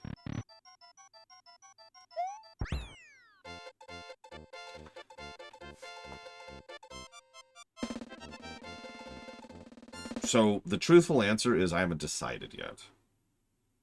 Section 31 is absolutely in our Trek, duh. Section 31 is just way, way, way too useful of a narrative trope to just kind of eject entirely. In fact, something that Lore Reloaded's commenters used to make fun of us for was how many times we would tie in Section 31 to different events throughout, like, TOS and the like. And how apparently it's just all of Star Trek is now just the Section 31 show. Not true, by the way. It's just, if you decide to introduce a super secret spy organization working behind the scenes on off the books, it kind of makes sense for them to get involved in a lot of the crap that goes on in a Trek show. I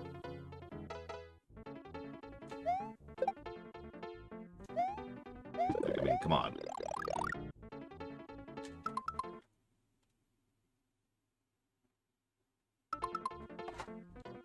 I mean, that's the goal, Ross. You know what's funny? The Enterprise, Hoshi and Travis just kind of naturally grew into characters in my head. I have no idea what to do with Uhura, or Sulu, or Chekhov.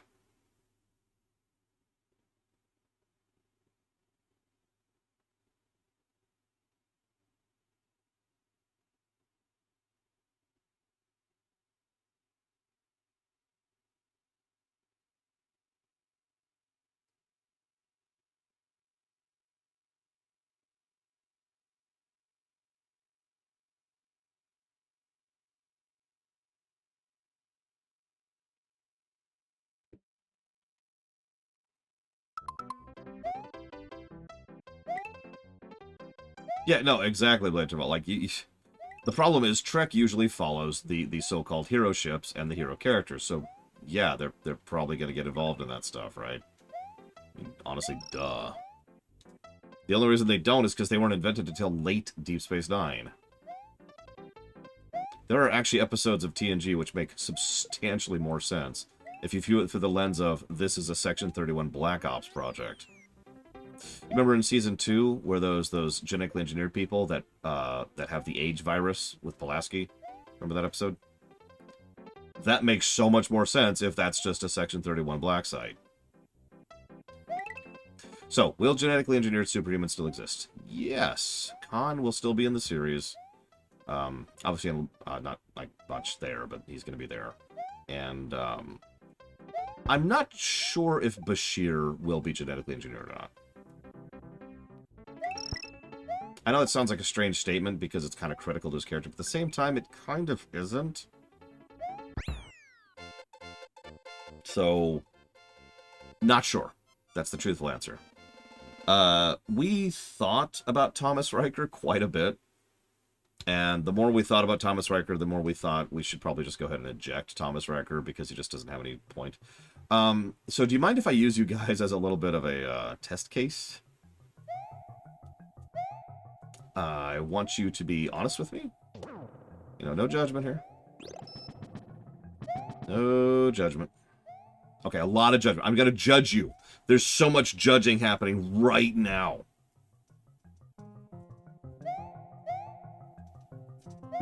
Okay, now that I'm judging you. For real, though, I would like people's honest opinions here.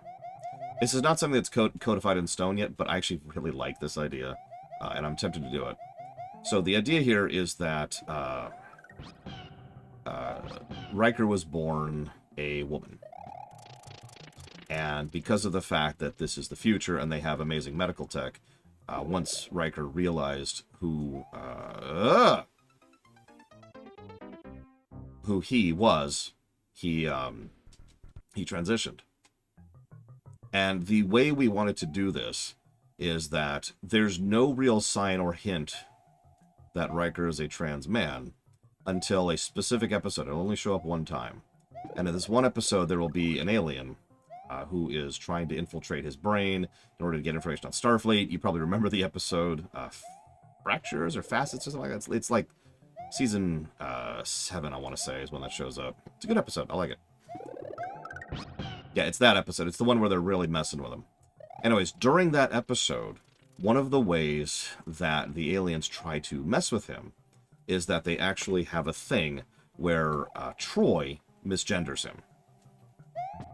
And that's actually going to be the thing that allows him to realize, okay, there's no way in hell, right? I mean, him and Troy have been this tight for however many years, romantically and in friendship and in professional. There's no frickin' way. That's what enables him to kind of break out.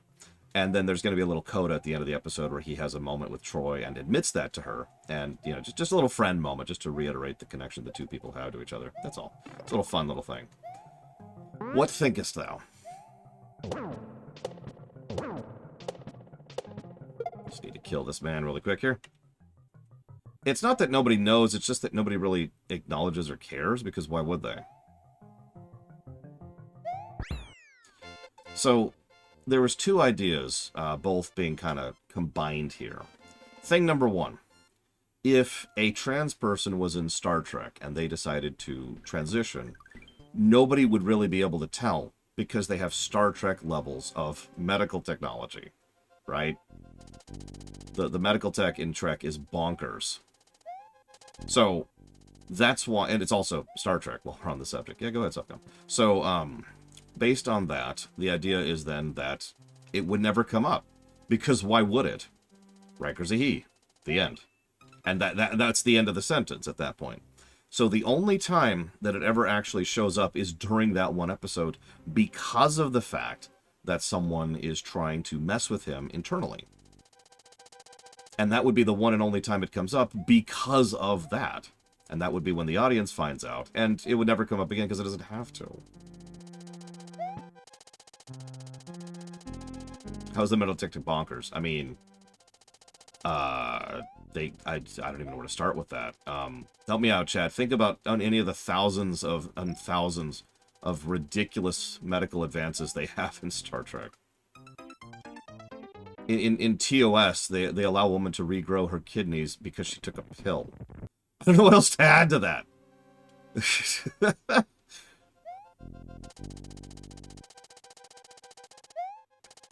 Yeah, you know what? Riker and a lot of other people were fixed after being Borged.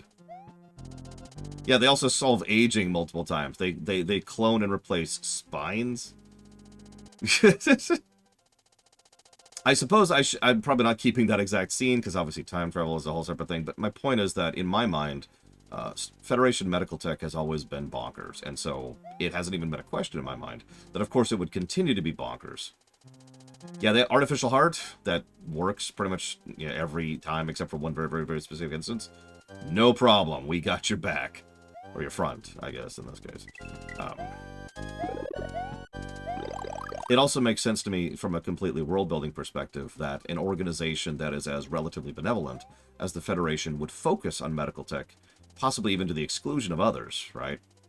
Of other fields of expertise. Because I don't know how to end that sentence, because of course they would. It just makes sense to me, right?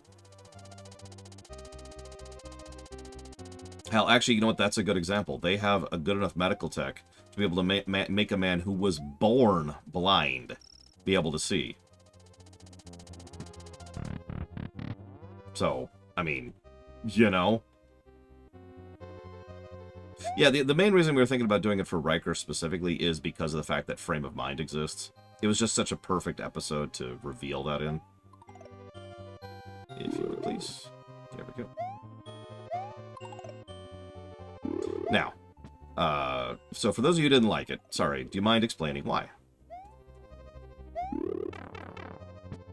There we go.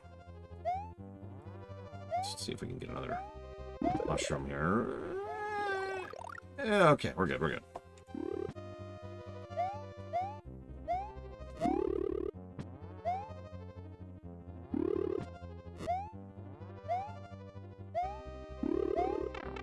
I knew it! I always knew I was horribly evil, Huthor. I'm gonna die right here. Oh, yeah. That's okay, I made a save state. Because I knew I was gonna die there. Hang on, I probably shouldn't be asking for opinions when I'm doing an actually hard section of the level. So, I can actually explain why I wanted to include that. And it's because of politics! No, that's actually a total lie. There is a specific reason. I'll get to it in a second when I have a chance to actually focus. Come on. I'll accept it. Let's go.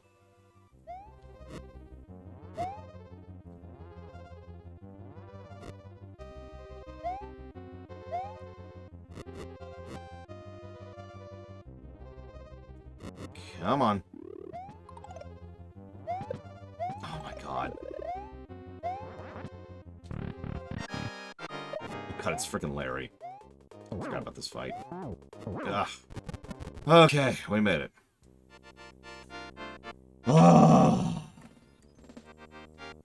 Okay, so it makes the episode seem like an agenda episode.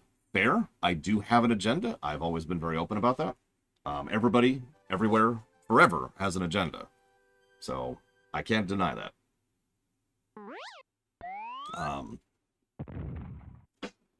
Savicom says, I think going there is a really risky idea, and I prefer you didn't, but if you do it, you're going to have to actually answer the question, how can the tech change physical organs and chromosomes?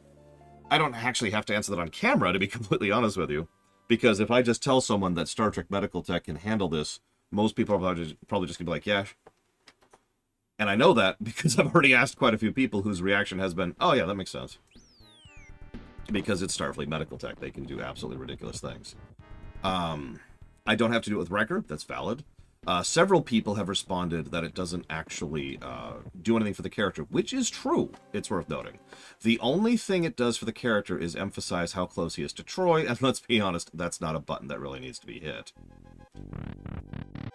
So, why do this? So, let me rewind this a little bit and get into a little bit of rewriting philosophy. Let's say that I make Hoshi a character, okay? Now, I have fun by simply doing that. Yeah, by the way, we were about to beat the game. If by simply having reached, come on, by simply having added characterization to Hoshi, I have fundamentally changed her character. I'm not trying to be facetious. She really is a nothing burger. She has no character traits in the actual show other than I'm scared of space and I know linguistics occasionally. So anything I do to that is a fundamental change to the character. You with me so far? Now, I have no problem doing any fundamental changes to the character. Obviously, because I just mentioned that. And anybody who's... Jesus Christ, do you see this lag? Anybody who's familiar with our Diablo or our FF1 knows that I have done very, very fundamental changes to the characters multiple times. Basically to all of them. I challenge you to point to a single character in RFF1 or in our Diablo who is the same as the original. So I had a random thought in the back of my head. If I was to change a character's gender and just do that, what would people's reaction be? Now, most people's reaction, because I did ask around about this, was very, very obvious. No, you can't do that. It's changing the character too much. That I found interesting, because I'm not sure why the people responded that way. It was, I don't want to say it's confusing, but in my brain it makes no sense, because it's the exact same as giving Hoshi a character. I have fundamentally changed the character, right? Assuming, of course, the gender actually matters, which is kind of an important part of that equation. So, the big thing, of course, is whatever you do, whatever change you have to do, has to have some significance. There has to be some relevance to it actually being there. Now, that's something I've been very big on forever. Can't just do something for the sake of it. There's no point of it. There's too much of that already in the existing fiction. So, why bother at that point? Why bother going ahead and doing such a fundamental change to the character? Which is doubly funny because, as we've already discussed, this would barely change Riker as a character. But what it would change is the setting. There are no trans people in Star Trek. And therein lies the question. This is not a change for Riker, and in fact really has nothing to do with Riker. It entirely exists for the purpose of developing the setting. By this one episode and this one inclusion, the viewer now has the information that trans people exist and have the option to go ahead and medically transition if they choose to do so. So, that exists, and they can. That's it. It is not overemphasized, because I hate it when people overemphasize that kind of crap. It feels token. It is not written into a corner and pretend it doesn't exist, because I hate that too. Instead, it's just there, as part of the setting, naturally.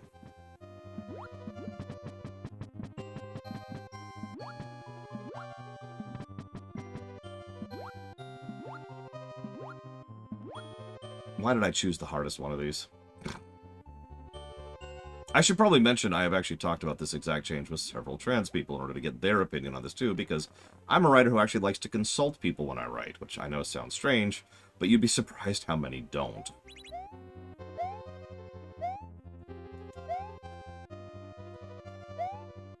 Or did you think my military jargon in RFF1 was something I just came up with off the top of my head? So, that's the idea. The idea is to establish the concept that trans people exist, and are people, and exist, and can transition if they want to, and can't if they can't. And that's life. It's just part of the setting. Boom. Because the only real alternatives there are to call too much attention to it, which is something I don't want to do in general, or to pretend that they don't exist, which is something I don't want to do. Sense make?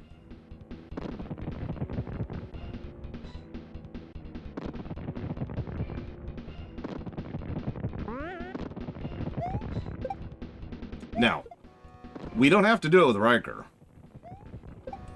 The only reason, I already said this, the only reason we did it with Riker is because frame of mind fit.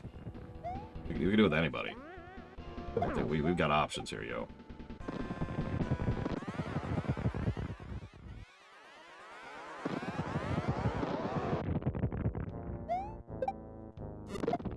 Oh, and if I can get defensive for 1 second, I think the only reason people don't mind how much I changed characters in our Diablo and in our FF1 is because people don't care about those. God damn it. Alright, well, I'm at a save state here, just in case.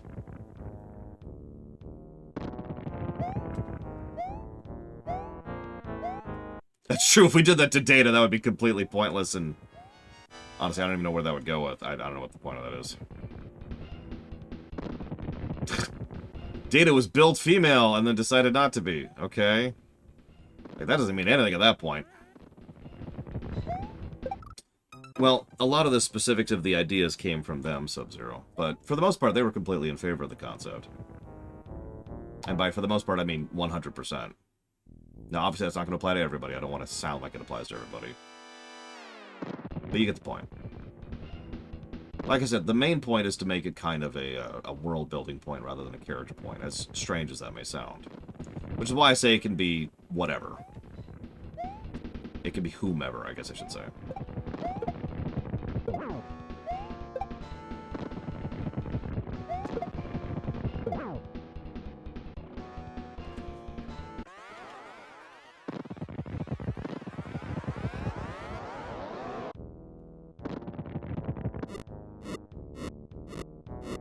suck at this fight back in the day.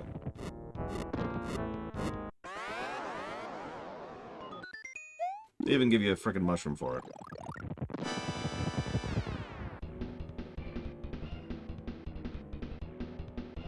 That's a good question, Juran. Now, I haven't been in the mental health industry for, God, like 10 years at this point. No, 15 years at this point, sorry. So I'm not as versed in that as I would like to be. But my general thought is that in our Trek, they have access to both the ability to actually repair objective physical damage with things like the brain, but also access to people who can be real goddamn shrinks. Excuse me, I shouldn't say shrinks. That is an insult word. I apologize. Who can be actual therapists to help people work through things. The amount of episodes of Trek, which should never happen if they had access to real therapists, is not a small number. It's kind of weird.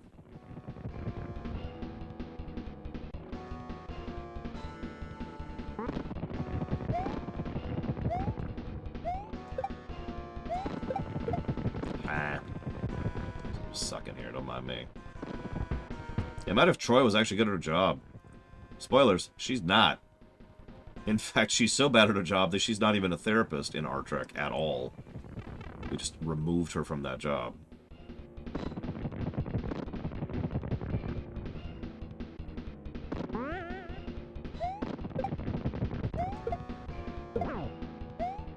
Why what?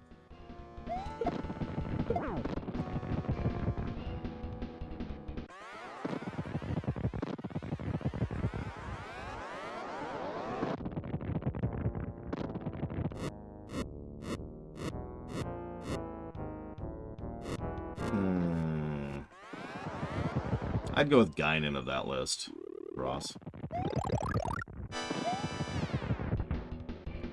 God, true enough, Vigil. I mean, you know me, I'm a bit of a world builder.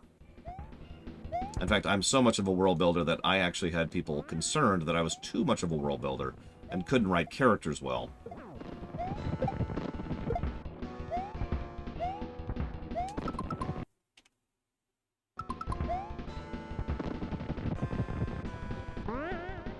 I mean, the idea is to also make Troy a character, so I suppose there's another fundamental change to her.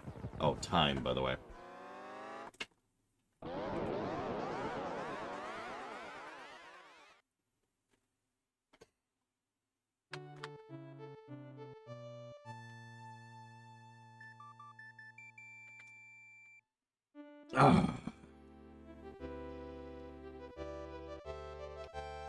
Yeah, why don't you try these murderous impulses? I think that might be healthy for you.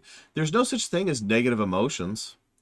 A line that they forgot they even wrote when they wrote the follow-up to that exact episode. God.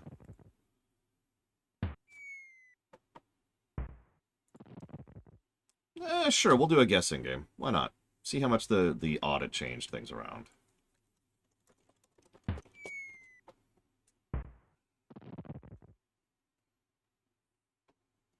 There was, Caspian. Although, as weird as it probably sounds, I don't feel bad about that. Like, our Diablo was very much designed to be watched more than once. I knew that walking in. I was like, because that's kind of the demo reel, you know? Proof of concept of the rewrites as a whole. Okay, so let's look over the review document here.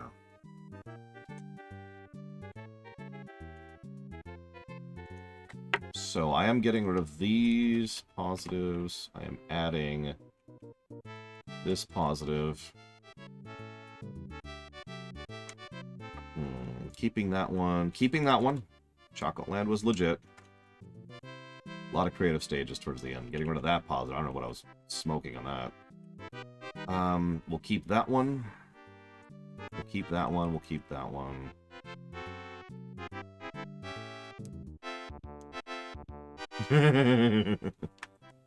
There's no such... Exactly, Noctis. There's no such thing as people grieving in the future.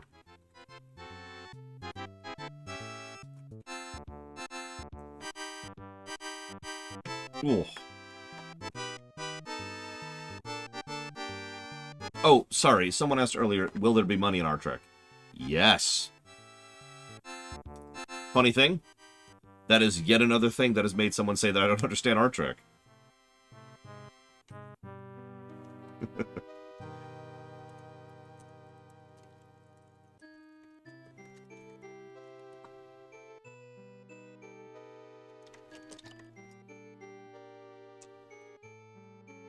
I don't know, we could just go with energy credits, Mike Tomato. Earth still uses money, yes. Travis specifically joined Starfleet for the pay in order to be able to send more money to his family, who I remind you are traders and freight runners, in order to be able to set them up a little bit better, you know, in their life, right? The Canadian Looney. No. All right. Listen, Yoshi. It's Yoshi.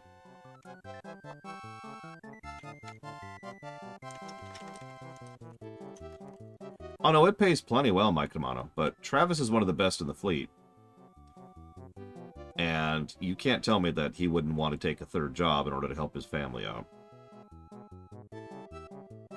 Yeah, no kidding, Caspian. Oh, I should figure out the time over here.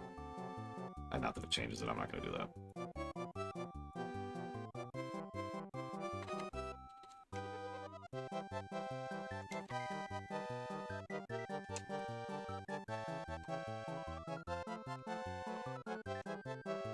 Yeah, I was a little worried, but only a little, Justin. It is, as after all, not polemic day.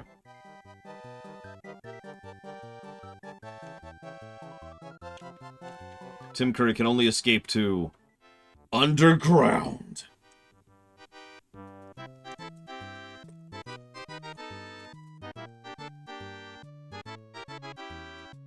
Does poverty still exist on Earth? Nope.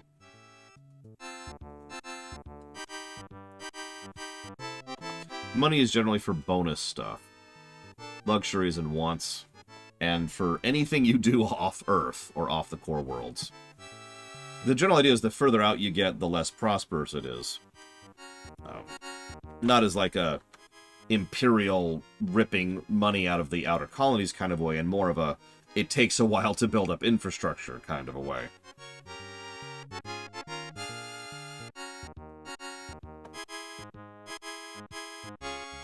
Oh yeah, that's another thing. We need to decide at some point if World War III is actually going to be visible on camera at any point in time. We know what happened. We've actually already worked out what happened during World War III. But we don't know if that should ever be relevant in an episode. You know me. I like to write stuff for the background, even if it never shows up, just so I know.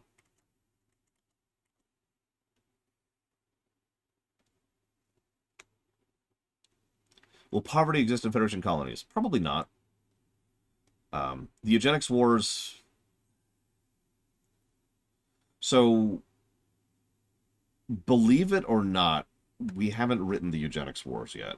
Because we haven't written the genetic supermen thing yet. I know that sounds strange, because I already mentioned Khan still exists.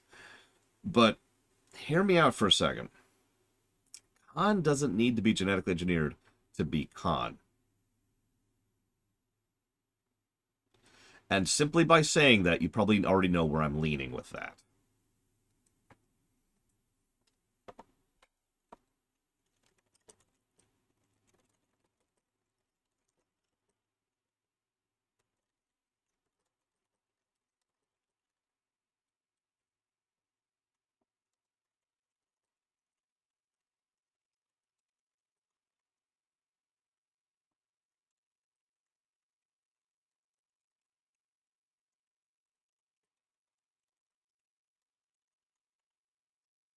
No, not cybernetics. Not cybernetics. Sorry. Apparently, I'm not making my point clear, which is cool. Which is cool.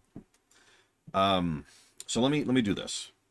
For the people here who don't give a crap about Trek, let's figure out something specific. So, someone write down the number 117.01, please.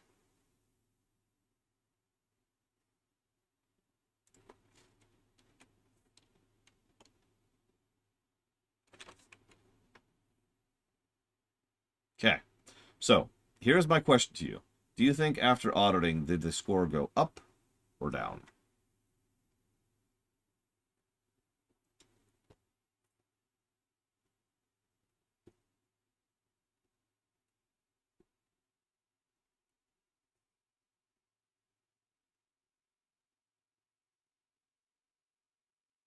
We did add several positives.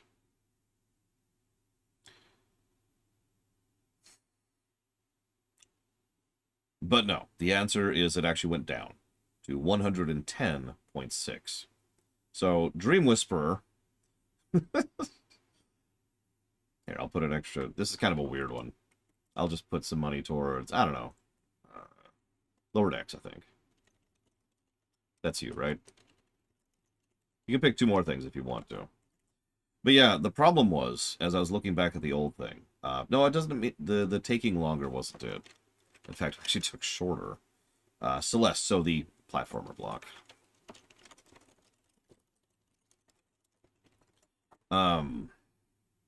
The problem was in the old system, and by the old system, I need to stop worrying. In the old review, I gave a couple of positives which were actually redundant.